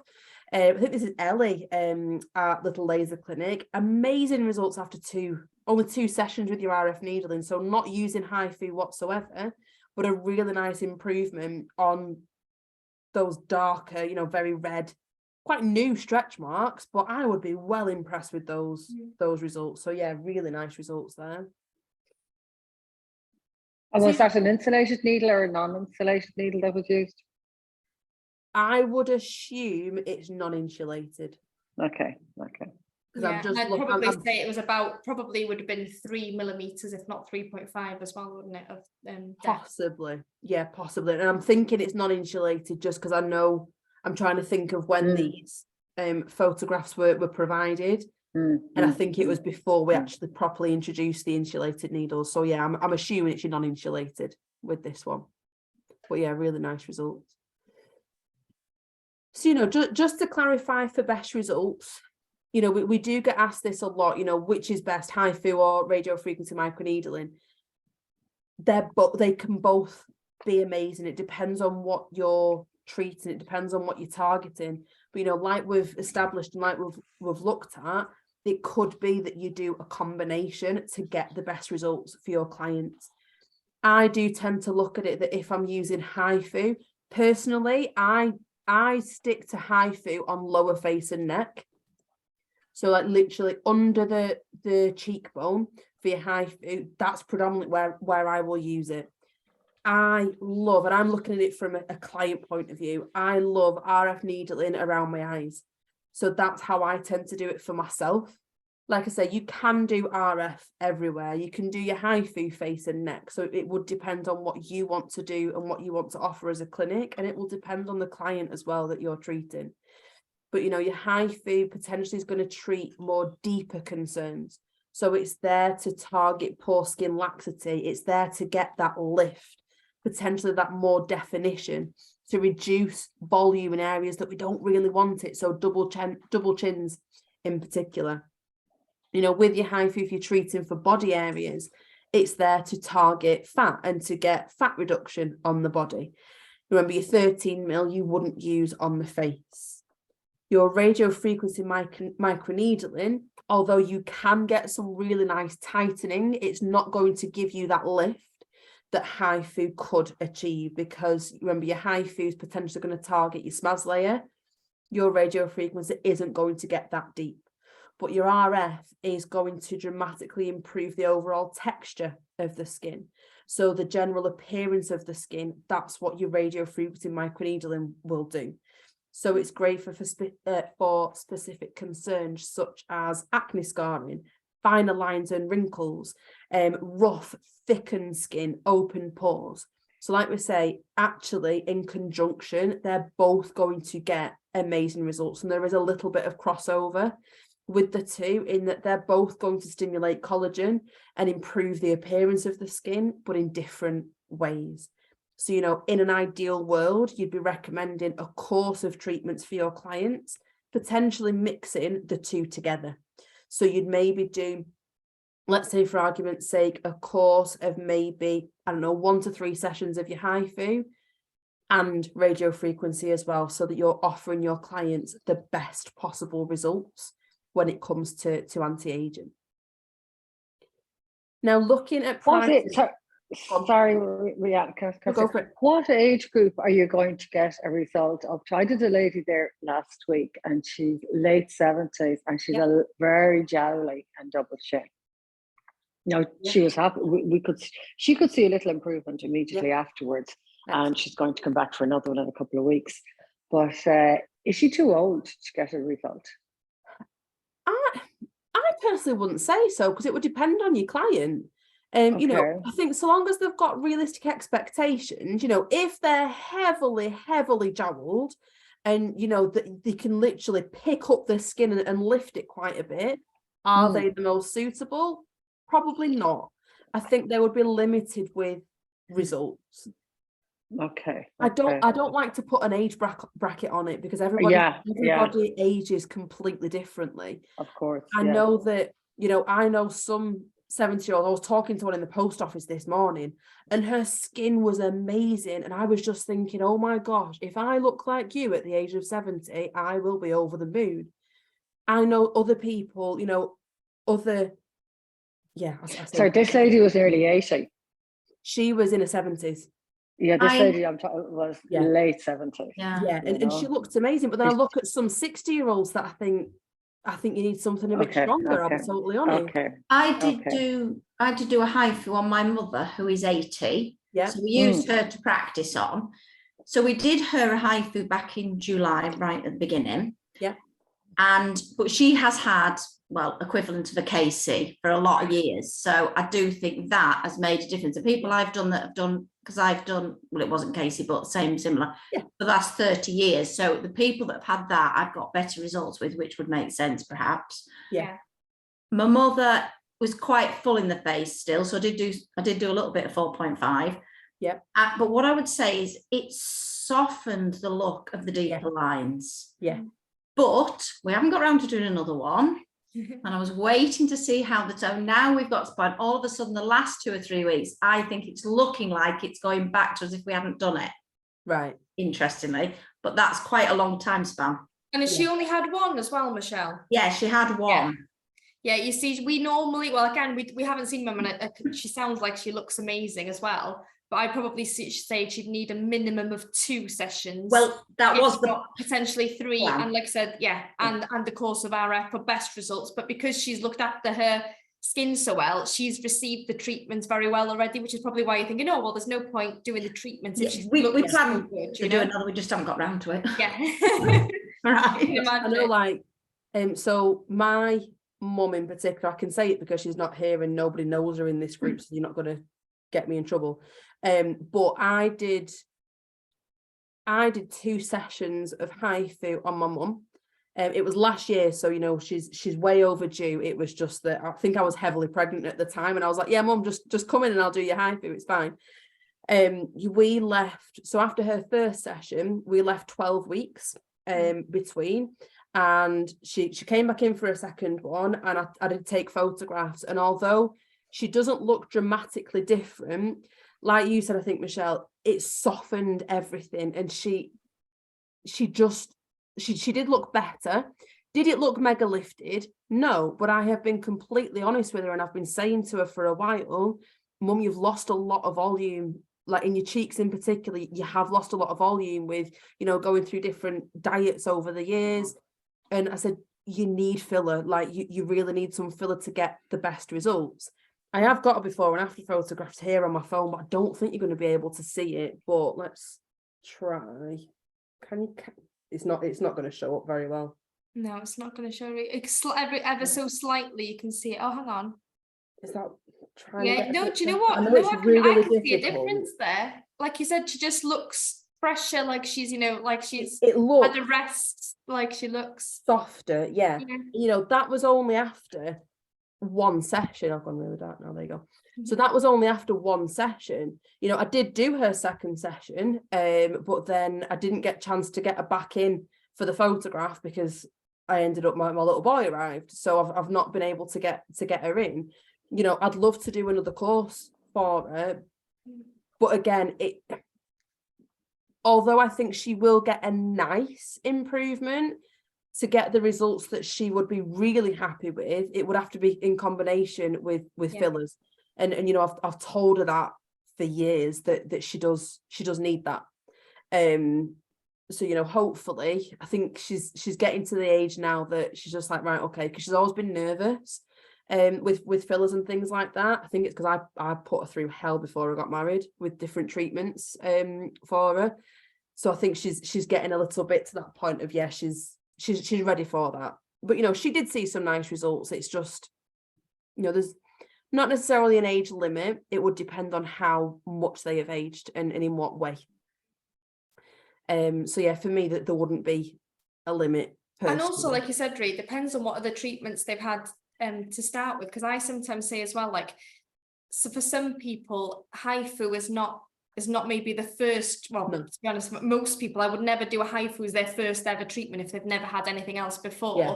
I would normally, like you said, you know, get them on good skincare, you know, maybe some, you know, peels, etc., so that their skin's going to receive the treatment better. And I probably would start with the RF needling to begin with, to stimulate the collagen, to help with the texture, and for them to see those results, like kind of not instantaneously, but they're going to start seeing the results very quickly. And then by the time they're going to have the HIFU, then they're going to just respond so much better, and they're going to be, you know, happier in themselves, hopefully. Yeah, definitely. So when it comes to, say, going off subject a bit, it's coming to pricing. So this is an interesting one. So the average cost per shot with your HIFU is about 7p. So, you know, this, I think, could hopefully help guys who are struggling with the pricing. You know, if you can imagine 7p per shot approximately for your HIFU. Now, if we were looking at a full face treatment just with the 3ml cartridge, you could be using, on average, 400 shots just for the face. So that's costing you about £30 per treatment. So if we look at it, obviously using your different cartridges, you know, looking at the average amount of shots per I'm going to say face and neck, you could say with your HIFU, it's costing you what, 80, 90 pounds per session on average. So hopefully that will just make life a little bit easier when you come to your pricing. When we are looking at body treatments, again, this is one that can be a little bit confusing. It's just like, well, how am I going to price up for body treatments? You know, I don't know. We actually say to use a similar pricing structure as what you do on the face. But remember that with body treatments, clients are going to need more sessions with your HIFU compared to face. So when we're looking at approximate areas, we define one body area as approximately 15 centimeters by 15 centimeters. So that's what we would class as one area. So we would look at charging approximately $450 for that one area, but we wouldn't automatically double it if you're treating twice that area. So for two areas, so two quadrants, if you will, of 15 by 15, we charge approximately $750. So one thing just to remember, some will think that if you double the area, rather than 15 by 15, it would be 30 by 30. It's not. If you did 30 by 30, that's actually 4 times the size of that one area. So just bear that in mind with your pricing, because I know that can get a little bit confusing. So if you're doubling the area with your 15 by 15, it'd be 15 by 30. That would be your essentially double that area. So just bear that in mind with your pricing. Oh, now the fun bit. So I've put together, I know a few of you've been very kindly sent over questions to me in the past couple of weeks, which has been massively helpful. I've just put a few together as well that, you know, I think can be a little bit confusing. So I'm hoping that this last section will just give some more clarification with regards to different treatments. So one of the questions that we do get a lot is how to mark up for HIFU. What's the areas that I can treat? What do I need to avoid? Now you might notice this is my face. I drew all over my face last week to hopefully make things a little bit clearer for you. Okay. Now these are the areas, or this is generally. Sorry, can I ask one quick question? Can we get the copies of these? Yes. Okay. If you want pictures of my face, you are perfectly welcome to them. So these are areas that, or this is how we would generally mark out for HIFU, okay? When it comes to radio frequency, so your radio frequency microneedling, you can treat everywhere. The only areas that we don't advise that you treat are, remember, within the orbital bone, over semi-permanent makeup, and I would say within the lip border. I don't think I've ever had anyone ask about treating the lip, but I just thought that's another area. Please don't treat in the lip, but you know, within the orbital bone, that's your main areas that you're going to avoid. With radio frequency microneedling, you can treat everywhere. I say within reason. I know that clients give you some really random, weird requests. Generally speaking, you can treat everywhere with your radio frequency microneedling. So with your HIFU, your main areas, now this is a combination of the manual for focus dual, but I've also done some research on other HIFU devices as well. We're going to avoid that central portion of the face. So literally, it's almost like down the T-zone without as much of the T. So it's right down that central portion. So between the brows, the nose, upper lip, and chin.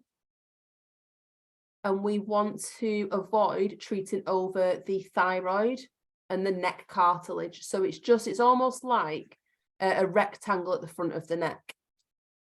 I'm hoping you can see it fairly clearly on this photograph on the left-hand side. You can treat that section right under the chin, okay? So if you can feel up where the thyroid is, where your cartilage essentially, I'm not saying that it ends, but where it starts, essentially it transitions into under the chin, this section there, you can treat, okay? So we can treat right under that jawline. We just want to completely avoid treating over the thyroid. with HIFU. Can I ask you a question? Yes. I was told that I can't treat across the cheekbones here, but it doesn't say here. Can I treat this cheekbone across? When you look at your protocols, it will advise that you treat from the jawbone up to just underneath the cheekbone. So that's generally the area that I will treat. And then I tend to do a few shots. When I say under the eye, it's just a very, I don't want to say a thin line, but it's just right across. So it's almost like you do skip over the cheekbone a little bit. I'll be totally honest with you. I've treated myself and I've treated clients all the way from the jawline all the way up, and I've had no issues. But when you look at your settings, when you look at your protocols, which we'll look at in a little bit more detail on the next slide, the general recommendation is that you're going from that jawbone up to, I tend to go like just underneath the cheekbone and almost like push the HIFU cartridge up and then sort of skip over and just treat under that eye. Does that make sense? Thank you. That's great. Now, one area that I feel can be a little bit confusing, and I think the training team will agree with me, is treating next to the eye. I think it can be a really tricky one. Now, the main areas that we want you to avoid with HIFU is areas where you've got your main superficial nerves, which is right along that jawbone, but also over the temples. So I've spoke to a plastic surgeon about this, about where he would treat, because he's got our focus jewel. And essentially it's where you can feel where the temple sort of dips in, that's where you want to avoid with HIFU, okay? So for me, I could treat right to the edge of my brow, sort of the tail of my brow, but I would skip just underneath it. It's probably about maybe a centimetre-ish, maybe a bit more, not that good with measurements, but that's the main section. So where you can feel that temple sort of dipping in, that's where you want to be avoiding, okay? Now you might notice that on my lovely diagram on my face, I've sort of marked out the area right at the top of the forehead. So with HIFU, the general recommendation is that you don't treat right at the top. You essentially just treat above the brow. So that's my main guide. When I'm treating clients, I tend to, excuse my hair, I would start from essentially the front of the brow and just treat right across to the tail end. And that gives me a good guide, so I know where I'm going to avoid treating. So I'm going to avoid treating between the brows and just at the end of the tail.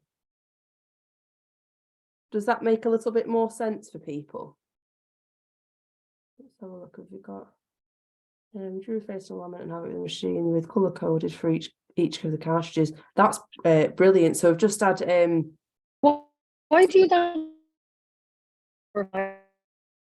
What was that? Sorry, signal went a bit funny then, I couldn't hear you. Yeah, sorry. Why would you not go right up to the top of the forehead? Is there a problem with doing that, or do you just not recommend it? I think it's not recommended because of the nerve endings. Okay. I think it's the nerve endings, and realistically, do you need HIFU up there? I personally wouldn't. A lot of clients that I've treated, I wouldn't be doing. I thought it would give the eyebrow more, the eyes more of a lift. Pardon? So you can treat above the brow to get that lift. More of a lift. Yeah. You can treat right above the brow. It's just right up here. So I think it's looking at also the muscles. So looking at the muscles around the eye, it literally will circle the eye. I don't actually think it's necessary to be treating with HIFU right up here, but you can treat your RF microneedling further up. Okay, and you can go right onto the eye, can't you? Yeah, and you can go right onto the eye with the HIFU. So long as you're on that orbital bone, yeah. I mean, remember that with your actual handpiece with your HIFU, although you might be, it looks like you're treating right up to that lash line, your actual treatment area is further down, which I think can make things a little bit confusing. Yes, I know it did for me at first. So yeah, if you're treating, I think I tend to sort of treat that way. Okay. And for some of the systems, so the updated system, you can actually change the length of where the HIFU is delivered, to make life even easier for you. But I know sometimes what you can do is if you are treating under the eye, you can literally sort of push the tissue up a little bit so that you get better placement and better contact if you were treating under the eye. So I think that can be really helpful, and something that, you know, when we first started, we didn't really look at doing that. So that's another one. Okay, thank you. So yeah, I'm hoping that this makes your lives a little bit clearer for you. What I can do, so like I said, after this session is recorded, I'll be sending all of you this recording. I can just add this as an additional image for you, and I'll just add it onto the email. So obviously if you want it, great. If not, just delete it and you don't need to look at my face ever again. So yeah, they're the main areas that we would be treating with HIFU. So the main areas that are marked out in white are where we don't want you to be treating. Now, I know some people have questioned about when we're treating up to the jawbone, and it can be difficult to you know, I think not so much on the lower face, but certainly under the jawline, that you feel like you're not doing many shots. That's absolutely fine. So I know when I'm going off when I've treated myself, I think I can maybe only treat right under my chin, maybe about 5 or 6 lines, and that's about it.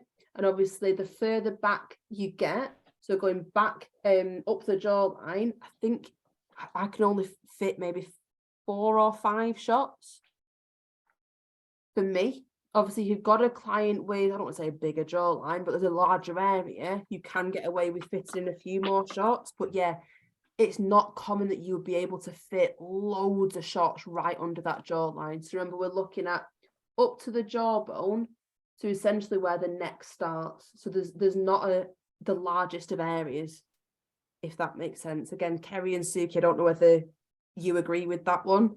Yeah, no, Yeah. I agree with that one. But I do find that if they have got, like you said, if they've got more volume in the underneath here, then the shots can vary a lot, you know, but if they've got more to treat. Yeah. If there's more flesh, then yeah, you've got. Yeah, but absolutely, you don't have to. For some people, if they've got quite a good jawline already, then yeah, like I said, it could just be that there's not that many shots. Can we do too many? I mean, we know we've got to continuously move. Yes. I mean, as long as we're moving, because some people I fitted a massive load more than that in. Yeah, and that's absolutely fine. So, you know, again, going back to the recommended number of shots, that's only an average. It's only an approximate. For some clients, you will fit a lot more shots in than others. I know I've had it where I'll just treat, so I don't even look at the lines that's recommended. I'm just like, I just need to treat and put whatever shots in I can on that given area. And then I'll look at the recommended shots for that area and I'm like, whoa, I've done quite a lot more. But that's fine if it's fit into that client, because remember, every face shape and size is going to vary. So long as you're not literally going bang, bang, bang, and you're not treating over that area multiple times without moving, obviously that's going to be over treating. So we wouldn't advise that. We also wouldn't advise that you treat over, I say, doing multiple passes with the same cartridge. So only treat over an area once with that one cartridge. But remember, you can do a multiple pass with a different cartridge. Because remember, generally speaking, certainly for the face and neck, you're going to look at 2 passes, but with separate cartridges. So you're targeting the different layers. Good question, Angela. So what causes the welts on the skin? We're going to look at that shortly. But it's essentially, you usually see more swelling and welts and irritation on the skin with HIFU when you're using more superficial cartridges. So you generally tend to see it more when you're using your 1.5 cartridge more than any others. And it's because it's delivering the HIFU more superficially to the skin, and that's generally where your receptors are for it. That's generally why we see more welts. And again, another reason why we say to use your more superficial cartridges last, because you wouldn't want to do your 1.5 see some swelling and it can be quite pronounced sometimes, and then go back over with a 4.5 or your 3. That's not going to be the nicest for your client and potentially make it a bit worse. Now I'm hoping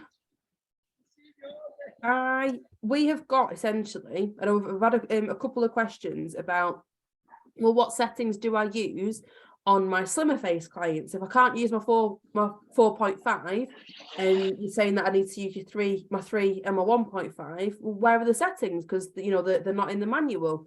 So what we have got, I'm hoping, just bear with me a second because I think it's going to alter my screen sharing.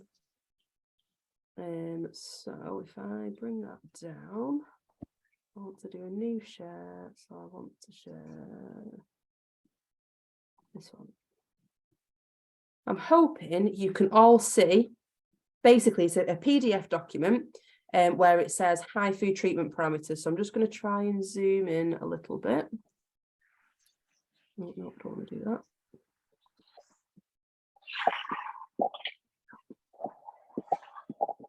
So can you all see that a little bit clearer?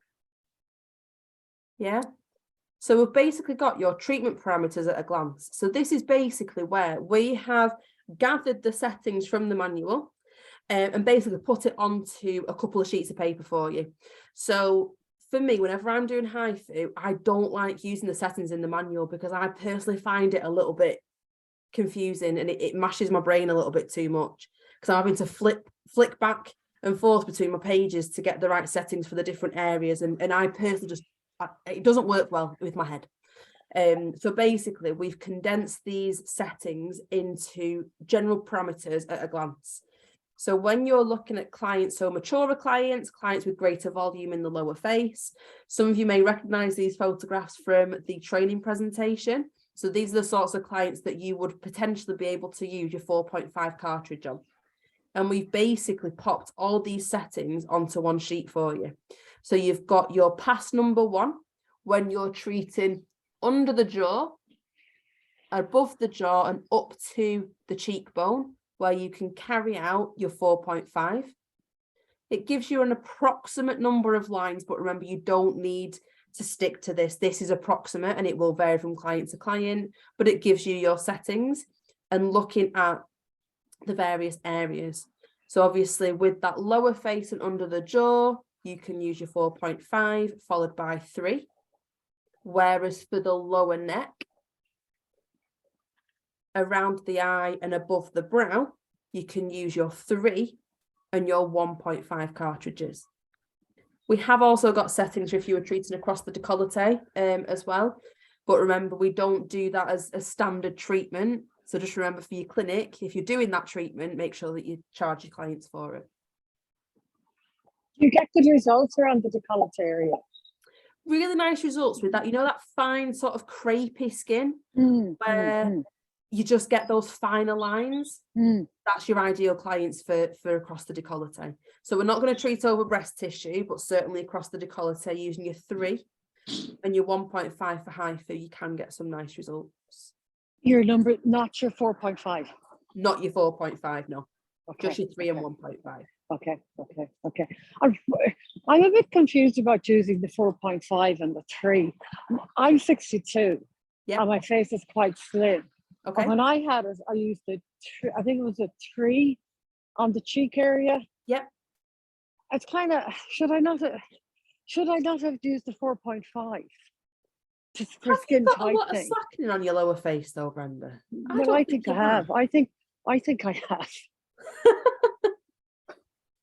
You know, so I don't know which, and I spoke with somebody that uses the Ultera face, a doctor friend of mine, and her answer, well, I know it's a different treatment, but her answer was that you use 4.5 as much as you can for the older person for skin laxity. Yeah, so mature clients where potentially they have got more slackening, you can use a 4.5. But for myself, I should have stuck with the 3. I'd say, Brenda, you could, for you, I would probably use the 4.5, but I wouldn't go as high right up to the bone as we were saying this. I wouldn't go up to your cheekbone. I would literally just be going from the kind of the side of the lip to the bottom of the earlobe. So I just literally be just kind of contracting a tiny bit. So you probably would only get like you know, maybe five shots here, kind of 4 shots here and 3 shots, you know, like very, very minimal, just to kind of get a little bit of contraction. But you need to be careful not to go too high up. That's the trick, I think. If okay.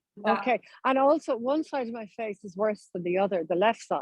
There's a hangy bit there as opposed to the other side. So should I do another an extra treatment just on that area? No, I wouldn't recommend you trying to kind of like try and make yourself balance more it. Yes, balanced. No, definitely not. I wouldn't be doing that. But if you can try, and really ideally for best results, have you got somebody else that works for you to do the treatment? God, yeah. I was going to say, again, another thing I tend to find the best results if somebody else will do it for you as well. They can get. Oh yes, yeah. Okay. But yeah, because we only go on. Yeah, I was going to say we only got to trip the machine in there at the end of September, and we don't really have any results to go on yet. Yeah. You know, the radio frequency microneedling, yes, HIFU, we're all a bit anxious about it and about getting the right results for the clients. Yeah. It does take time. A little bit longer as well. Yeah, I was going to say it's the time and patience, and the more practice you get in, you'll get better with your technique as well. So yeah, and I always recommend people to do different types of clients. So like I said, even get practicing on like some people that have got more volume, some people that have got kind of less volume, and you know, different ages, so that you can get a little bit of kind of a variety of different people, so you can get to your happy. Yes, yeah. One of my girls that actually had the treatment done, she's 36. She's got amazing skin, but she's quite chubby face, and kind of the double chin. She didn't get a great result, and we did go high with her on the HIFU. How many weeks ago was that? Oh, the end of September. Yeah, I'd say still there's probably not enough time been, you know, to really see those results. Okay. And again, what Rhys said as well, you know, she might need 2 sessions, as well as, you know, diet, exercise, you know, lifestyle, all that type of thing. She's not heavy. She's just a bit of a double chin. Yeah, well, I definitely feel, but I'm definitely in the same. The anatomy of my face is very much the same. So I've got the chubby cheeks and stuff. And we were talking earlier before we came on, you know, that it depends on the anatomy of her face. If her chin is slightly inwards, then even when I've lost weight, you know, I still kind of carry a little bit of fat under there. The way that my face, you know, so we can't change the shape of the face. So really the only difference, when I used to have braces in as well, without kind of going on, but the dentist actually told me that it was better for me to, you know, to have a surgery or to have filler, just to help with to change the shape of my face. So you know, HIFU can only do so much, like I said, just managing expectations, I think. Okay, so you reckon that her second treatment should help? Yes, potentially, yeah. So we want to start moving on that. Okay, that's brilliant. Thanks very much. I know, again, it might not be the easiest for you guys to see, but I just looking at, you know, HIFU for myself. So I do have more lower face volume. You know, I've always had a slightly chubbier face. I have gone through different diets and whatnot, but I've obviously had HIFU a couple of times over the years. And I just noticed, I think it was, you know, like it pops up on your Facebook memories just to remind you what you did however many years ago. And I'm hoping that you'll be able to see this. Let me just get that a bit better. So can you see? So bearing in mind, it was a few years ago when my face was a lot, I don't know, can you see that? Yeah. And I just felt that, especially on my lower face, that after the HIFU, I did lose a bit of volume, but actually I was over the moon with that.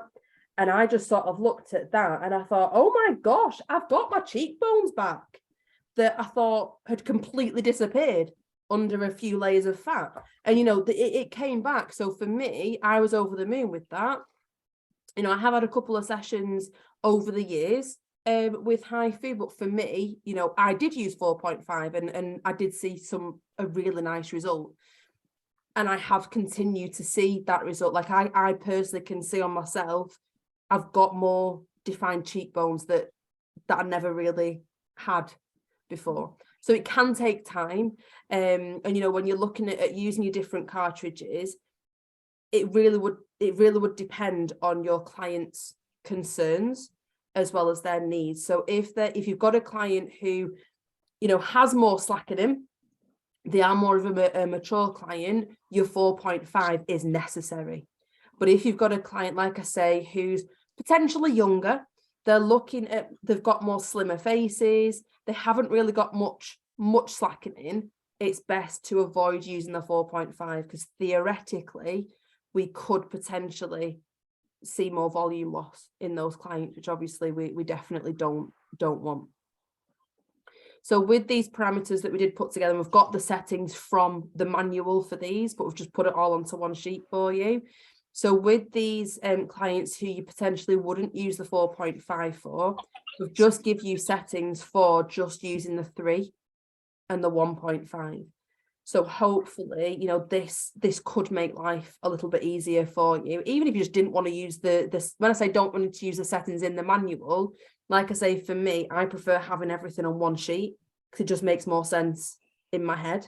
So can I just check then, basically, if we've got the client, like you're saying, that we're not using the 4.5, we can do our second pass with the 1.5, even though originally it wasn't really in there to tell us to do that on, say, cheeks, neck. Yeah. Because otherwise they felt like they're losing out a bit by not having a second pass. So yeah. So it's perfectly safe to be using your 3 and your 1.5, and technically you can pretty much use your 3 and your 1.5 everywhere within the permitted areas. It's only the 4.5 that we just want to be sticking to either below the cheekbone and just under the jawline. You don't want to be using the 4.5 anywhere else on the face or neck or décolleté. So hopefully that will make a little bit more sense. Let's have a look. We've got another question. So can I just say something else? Getting back to the permitted areas with the HIFU, I find it quite difficult also for to avoid the jaw bone. You have to lift up the skin. It's just quite big. What are the issues that's going to happen if you do happen to hit an area you shouldn't hit, like say the jawbone, not the thyroid or the temple? It's a really good question. Yeah, it's a really good question, Brenda. So essentially we advise to avoid that jawbone because you've got one of your main superficial nerves that run along it. So with HIFU, one of the possible side effects is temporary nerve damage. So if you were to treat over the jawbone and treat and hit that nerve, you could potentially see temporary nerve damage. So that's the reason why the advice is to avoid it. But I can be 100% honest with you guys. When we first introduced Focus Dual, so before we started selling the system and we were using it ourselves, we treated over the jawbone, and I'm pretty sure I've had my entire, like literally from the base of my neck up, treated without avoiding any areas. And my face is still here. All my nerves are still all right. I think it's mainly, just to add, you get so just where them superficial facial nerves are, you know, at the sides of the lips. They like run onto, like, you've got a little like notch on the bone that those nerves like latch onto. It's mainly those, it's mainly if you hit those. So just underneath the sides of the mouth, if you hit those, it can be really painful, and that's where you're more likely to get the temporary nerve damage. So but say on the jowl area, it should be okay. Sorry, say that again. Would you say it's from the marionette lines, Becky? Yeah, so just where they run, so they run like where the canine teeth are, they run along there, and then just under there on the bone, you've got like two little semicircles, and the nerves like latch onto them. Right. So it's mainly there on the bone, but I also know that it does feel quite uncomfortable when you do hit the bone, even if it's not in that area. It can feel quite tingly and painful, so that's another reason. Okay, but potentially you're not going to do any damage if you do accidentally hit over the area. Temporary, you could temporary. So with the temporary nerve damage, there has been no reports of permanent nerve damage following HIFU treatment. Okay, it's kind of the jowl. Like, you really want to treat the jowl area. you know, the bit that hangs down. Yeah. And it's very hard to, psychologically, you're avoiding the area you really want to hit. Yeah, but I think, you know, when obviously it will vary, but with that jawbone, it's mainly, so I sort of feel along that jawbone, and for me it's sort of like a finger's width that I avoid. Okay. And that's I was how I avoiding tend more. to I was avoid avoiding it. about 2 fingers width. Yeah, for me, I mean, you can Too see on much, the photographs on the images that I've marked out, it's not a massive area. Okay. But, you know, worst case scenario, it's going to hurt. It's not going to be nice for your client if you do. Okay. And that's okay. There's risk of temporary nerve damage. Okay. Okay. Which, you know, should resolve within 2 to 6 weeks. It could be longer. It could be less than that. There's been no reports of permanent nerve damage, but obviously it's something that we need to make clients aware of. Okay. So I'm hoping that helps. Yeah, thank you. It does actually. Thank you. Just to get a bit of confidence about doing the whole thing, definitely, you know. Definitely. Now, we have had a question, and it was really good timing because it's actually my next slide that I'm going to talk about. So let's have a look. I think Lisa, you asked, what's the protocol for the face for HIFU? You know, in a course, how many sessions, and what gaps? So really good question, because I think, again, there has been a little bit of confusion. So generally, with focused dual treatments, we recommend that treatments are carried out at an absolute minimum of 3 weeks, okay? Now, when we're looking at HIFU treatments for the face and the neck, we generally recommend a course of anywhere between 1 and 3 sessions. Obviously, that will vary from client to client, and how much sort of slackening and how much treatment and lifting they need. Now, if you're looking at needing 1 to 2 treatments, although it's a recommendation to leave a minimum of 3 weeks, we actually advise, you know, it's ideal to leave it a bit longer. So like we talked about earlier, if you can ideally leave it 8 weeks between those first 2 sessions, just so you get a better idea of the sort of results that you may be looking at for that client. So ideally leaving 8 weeks between the first 2 sessions of HIFU. We then advise that if you're doing a 3rd session, to leave it even longer. So leaving it more 12 weeks between the 2nd and the 3rd treatments, just again, so you've got a better idea of results and what sort of results that your client could expect. Although remember, we've said that to get the end results, it is going to take time. So you're looking at potentially 3 to 6 months to get the best results following a course of treatments, and essentially 6 months before you really start seeing results from that first one, and it continues to get better. That's our main aim. We have tended to leave 12-week gaps between 1 and 2 because that was what was implied, but that's still fine. Yeah, I mean, absolutely, I think we've still been seeing results for that. Yeah.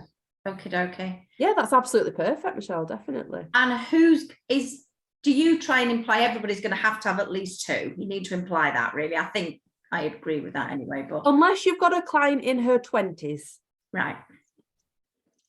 And then most really need HIFU. People over a certain age are going to need 3 anyway, aren't they? Possibly. Yeah. And what about after that? You're probably going to do that. No, it's absolutely fine. So, you know, the key thing is that following any of these treatments, it's not a case of, right, you've had 3 sessions, I'm never going to see you for HIFU again. You know, I'm never going to see you for radiofrequency microneedling again. Clients will need maintenance. So whether you maintain with other treatments and then they just have a top-up session once every 12 to 18 months, you know, that's longer. We were basically saying 1 top-up every 12 months is what we implied at the beginning, but I wasn't sure if we're right on that. Yeah, that's absolutely fine. Right. But again, it will vary from client to client. So long as you make your client aware in consultation that it's not a case of you'll need 3 sessions and I'll never see you again, you know, we can't stop the aging process. They are going to continue to age. We're just trying to slow it down a little bit and make them look better. If they had money to burn, we're thinking ourselves here when we just want to get on the machine all the time. Yeah. So we do 8 or 12-week gaps. We do 3 treatments. Yeah. How often can we keep going at 3-6 month intervals, or are we wasting our time? I personally don't see why not. Right, yeah. Would I do that for a client? If they had money to burn, Yeah. potentially, but then I'd be looking, if you're looking at burning your money with HIFU, why don't you just go for a facelift? Well, yeah, but we get money from other than the yeah. But yeah. So if they really wanted to, we're not over treating. If the client says, look, I love this, I want it every 6 months, we could do it. I don't see why not. Yeah, okay, right. Okay. Yeah, I don't see why not with that one. Let's have a look. Can you do? Yep, so we can do an annual boost. No problem. I know people do need to leave. We're nearly finished, but I will send you the recording when we're finished. So yeah, ideally course of 1 to 3 sessions for that initial course. Is there a limit to how many sessions? No, there isn't a limit. Ideally leave it at absolute minimum 3 weeks between sessions, but if you can leave it longer, it is better, so you get a better idea of the results that you can see. Now, with your radiofrequency microneedling, clients are going to need more sessions, so it's typically 3 to 6 treatments is advised, and again, that's leaving minimum 3 weeks between sessions. Now, if you're wanting to carry out both HIFU and radiofrequency microneedling in the same area, it's not advised to do it on the same day. But ideally, like I say, it's all a 3-week rule, so leaving it minimum 3 weeks between sessions. If you had a client, however, who wanted HIFU on their neck and lower face, but then RF needling around the eyes or across the upper lip, that's absolutely fine to do on the same day because you're not treating over the same area. But it's just if you're treating the same area, and it's purely from a point of, if the client was to react to something, you're putting more trauma in the skin, they're more likely to react in that same area. If they did react, you don't know what they've reacted to, so you'd have to stop treatments completely. Whereas if they just had a reaction to the HIFU, there's things that you can do about it, if that makes sense. So although reactions are rare, so unwanted reactions are rare, it's just so we know what's caused that reaction and what we need to avoid. So I'm hoping that's give a little bit more clarity for how many sessions, how often, when can I treat, and when can't I treat. Something that some people have experienced, some of you might have never seen this, but I know I've seen, I saw it actually last week on a client where we're treating with your RF microneedling, and you can sometimes see little white dots appear where the needles have been, and sometimes it's actually whilst you're treating. People have said, what is it? Essentially, it's where we've got thermally injured tissue, so thermally injured skin, and it just looks a bit different to normal skin. So anybody who's familiar with ablative lasers or tattoo removal, where we can sometimes see whitening on the skin, you can see little white dots following ablative treatments. This is essentially very, very similar. So where we're using RF microneedling, I've personally seen it when I've been using slightly higher RF levels, so like level 5 or 6, whereas my colleague has seen it where she's been using deeper needles. So essentially, it's just where we're causing more trauma in the skin, and it's this slightly injured tissue that essentially is being ejected out of the skin, and it just, the scientific explanation is that it has different optical properties to normal or untreated skin. So it's basically why it looks different, because we've essentially heated it up and changed it. So I'm hoping for anyone who was questioning that answers it a little bit. So if anybody ever did see that whitening during a needling session, it's nothing to worry about whatsoever. And it usually disappears during the treatment or very shortly after. So once you're putting your light soothe or your stem cell on the skin following the treatment, it usually completely disappears. But yeah, it's nothing to worry about. It's usually just that heated skin that's basically being ejected out of the area. Another question is, can I use focus jewel for hair restoration treatments? So a few of our clinics, a few of our customers do offer hair restoration treatments with needling. Now with focus jewel, the answer is yes, you can use focus jewel for hair restoration. However, you must make sure the radio frequency is switched off. So with the serums that you are essentially needling into the skin, you can carry out those treatments, just make sure that the RF is switched off. And I know I'm repeating myself a lot, but it's essential that the RF is switched off, because we don't know how those serums are going to interact with the heat from the RF. So with hair restoration treatments, if you were considering offering it, we haven't got settings for it. We're awaiting clarification from the manufacturer if they've got settings. But generally speaking, I know with using needling or other systems for hair restoration and needling, typically the needle depths are very shallow. So from my understanding, it's only using sort of maximum 0.8 millimeter needle depth. And I think, again, it's essential that we've got realistic expectations for these sorts of treatments. It's not going to give you results like you would expect from a hair transplant. And it's essential that clients do use products and medications alongside it. So using things like your minoxidil, so your Rogaine, which is a topical treatment onto the area to help with hair loss, and basically helps to thicken and stimulate hair. This other one, I'm not going to attempt to say it because I'm going to embarrass myself, but this other one is basically an oral medication. I believe it can be bought over the counter.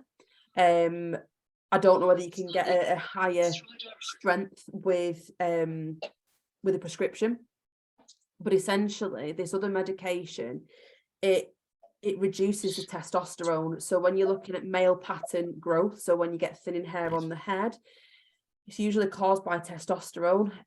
So it's that medication that, you know, potentially needs to be used alongside it. So if you were ever considering hair restoration with Focus Dual, yes, it can be done, but you just need to make sure that clients have got realistic expectations, and they should be using products in this medication alongside to get the best results. But again, just be realistic. It's not going to offer results like you would see with a hair transplant. Think last little bit now. So we've talked about common side effects. So we know that, you know, general erythema, bruising, tenderness is quite common following the treatment and usually subsides within a couple of days. When we're using deeper needles with your RF microneedling, we can see some grazing and bronzing. So that usually completely sort of flakes away within 5 to 7 days.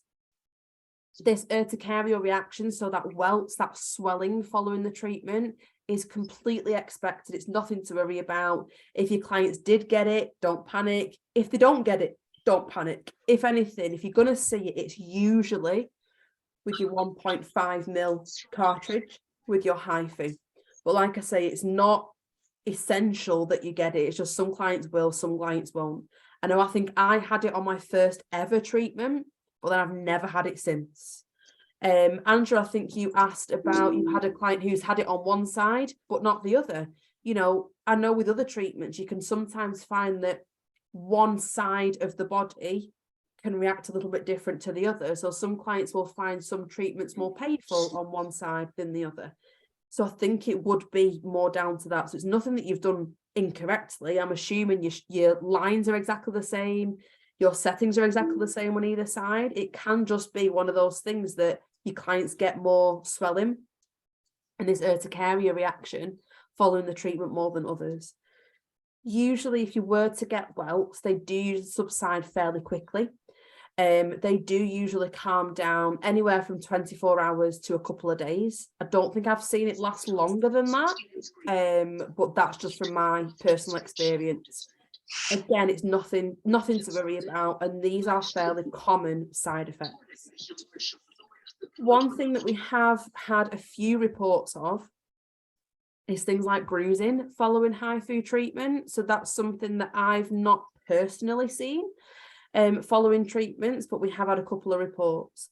So it could be that the HIFU has just treated over a more superficial vessel, and it's just caused that slight vessel rupture to cause some bruising.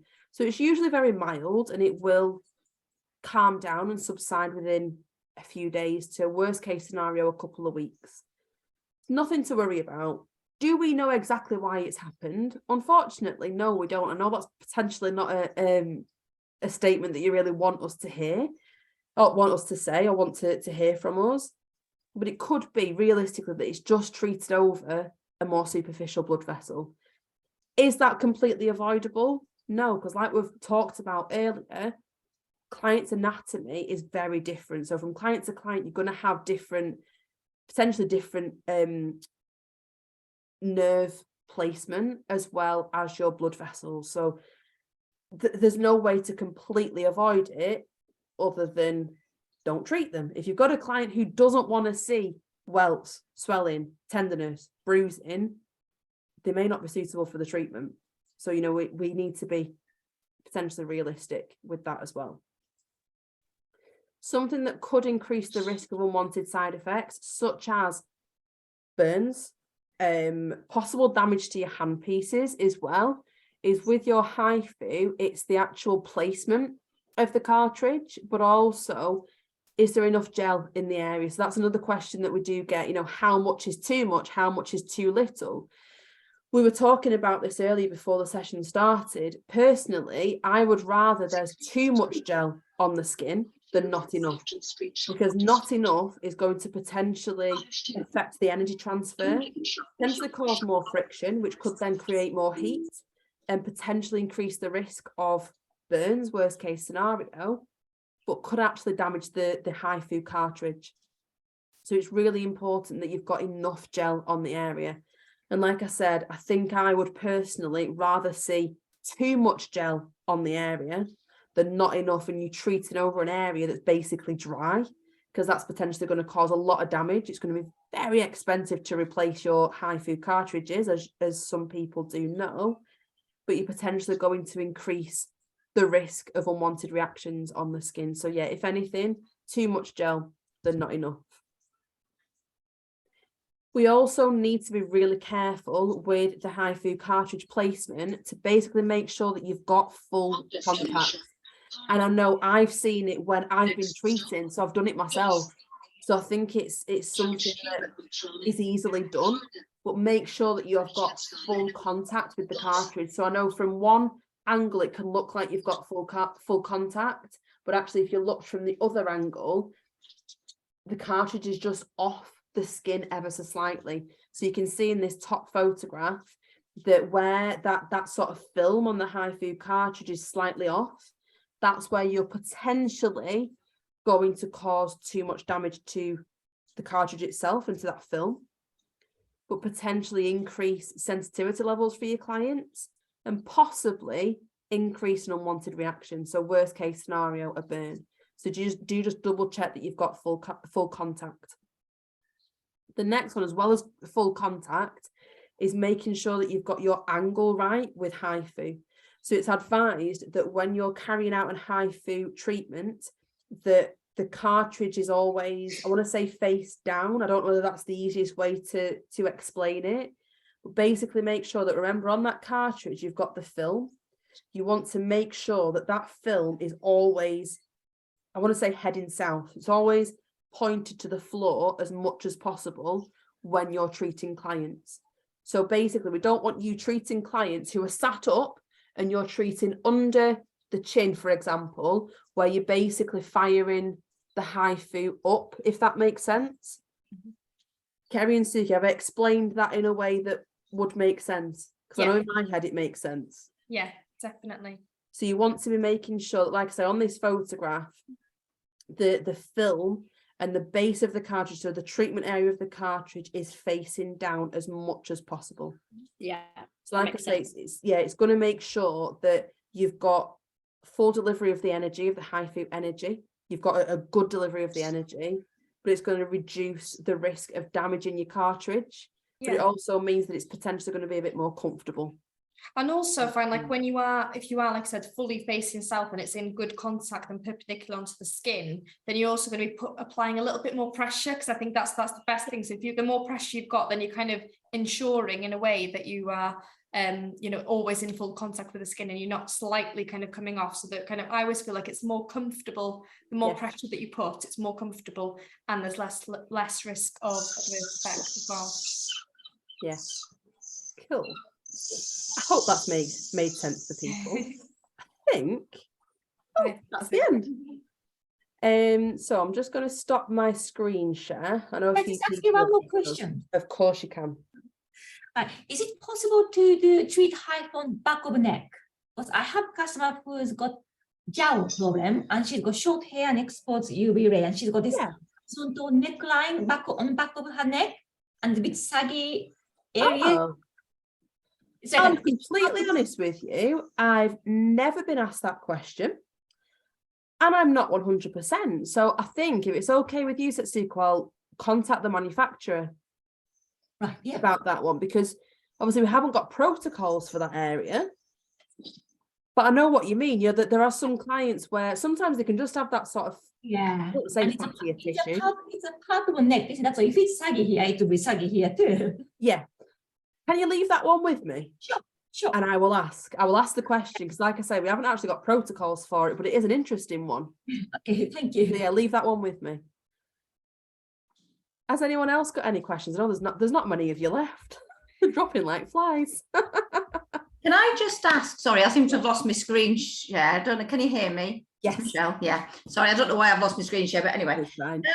Couple of things. What was I going to say? Oh gosh, what was I going to say? Right, I've had a lot of clients with implants, and I know I asked about we can't treat over implants. Yeah.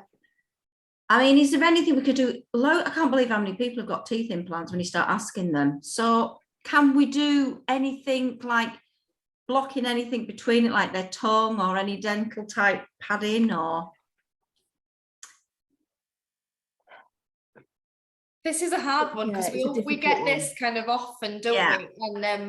And yeah, it's tough. It depends on what the implant's made up, I suppose, isn't it? Because we, like I said, we used to say no metal at all, but when I had my braces in, I absolutely find it not painful at all, and it was fine. And then we said if they have a gold tooth, for instance, or an implant, it'd be fine. It's just if it was a lot of metal work or implants. But what are they mainly? Is it just kind of one tooth, Michelle, or is it? Well, it's been mainly, to be honest, I've got people with their front teeth, but that's not a problem with that. It's HIFU and it's on the 4.5 that's the issue. Yeah. Obviously being too sensitive and obviously not wanting to go over them. But it's just that an awful lot have got back implants, back teeth implants. And of course, that's right in the key place you want to be doing the 4.5 on most of the clients. Yeah. Yeah, I mean, I know I sort of look at, I know this is different, but with like laser and IPL, that some clients can feel it in the teeth when you're treating over the lip. Yeah. So what we do in that instance with laser and IPL is you can put like dampened cotton wool sort of in between the gum and the lip. Yeah, which is what I've done. Sorry, I found myself back now. Right, yeah. So, but I'm wondering whether you could do that. Yeah, I've tried that. We've tried tongues, we've tried their their mouth guards and all that sort of thing. But the issue is it's the nerve ending. So it's not necessarily that the HIFU is treating the teeth. Yeah. It's the nerve endings, because you've got so many nerve endings, especially here. Yeah. Which is why, again, going back to your laser and IPL, that's why clients feel it, because the nerve endings are essentially connected. Yeah. And they can sometimes, I know I'm going back to laser and IPL, which isn't focus dual, but they comment that they can taste metal. Yeah. Yeah, and it's not that the laser or IPL is targeting the teeth, because it can't get that deep. Could HIFU? Yeah. See, what I've done is I've tried to, so what I've sometimes done with people where I know they've got loads there, I've actually started, I've done a row there, and then I've done a row there, but not quite over I'd have normally done it there, but I've done it more there. Yeah. And that's sort of been okay. Yeah. And then the other thing is, in the manual it says you can turn and go the other way on here. That was going to be another question. Yeah, so with your placement, you can work sort of holding your handpiece more horizontal and work vertical, or you can hold it vertical and work for the whole of it. I have done before. That might work. I wouldn't do it as a double pass. Remember, we're not double passing on the same cartridge, but just that way instead of that way. Yeah, that could work. I've done it on myself, because my an area of concern for me is always my nose to mouth. So I think psychologically, if you're treating sort of here and almost pulling back, it just feels better to me. Because you're covering the area, whatever. Yeah. Well, what I've done is I've sometimes done the 2 rows and then just turned and done just a handful of shots that way. Yeah. But that would make more sense if I could just do my biggest chunk that way. Yeah. I don't see why not. And then either And that. then obviously just monitoring with your client. Yeah. That you're not treating over. Yeah. And then going back to the biggest thing being also, if you're not using the 4.5, you can literally do everywhere 3 and 1.5. You might as well, because you're going to get something out of it. Yeah. Right. That's great. Thank you. Sorry, can I ask there you you go. concrete? Yeah. Customers who's got the very nice full extension of eyelashes, eyelash extensions.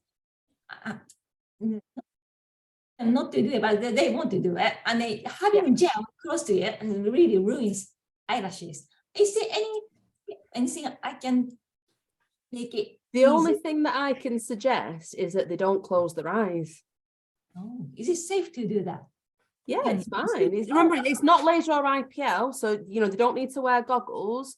So yeah, the only thing that I can suggest is that they keep their eyes open, so they're not going to get the lashes in the gel. You see, good point. And when you're treating sort of under that eye area, just ask them to look up. So it just means that the lashes are pushed. That's good out idea. the way even further, and then they're not panicking that you're ruining their eyelashes, and they're not getting gel in them. But yeah, they're just going to have to keep their eyes open. Okay, that's good to know. That. Thank you very much. I think that's the way that I'd do it, but it is going to be difficult.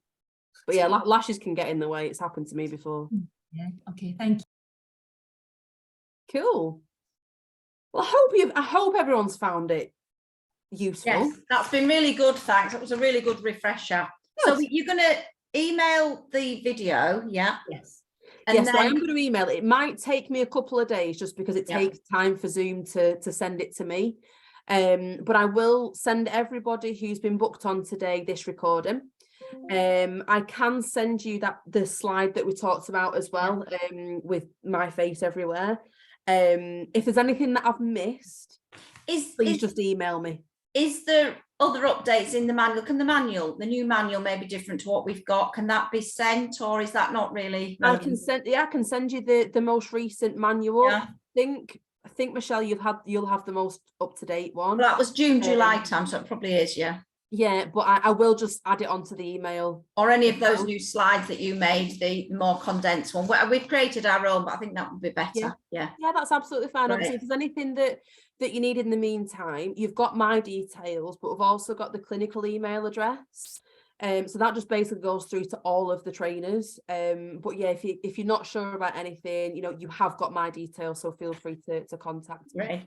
Thank you very much. Thank you. Cool. I'm going to stop this recording now. Stop that, so then that can be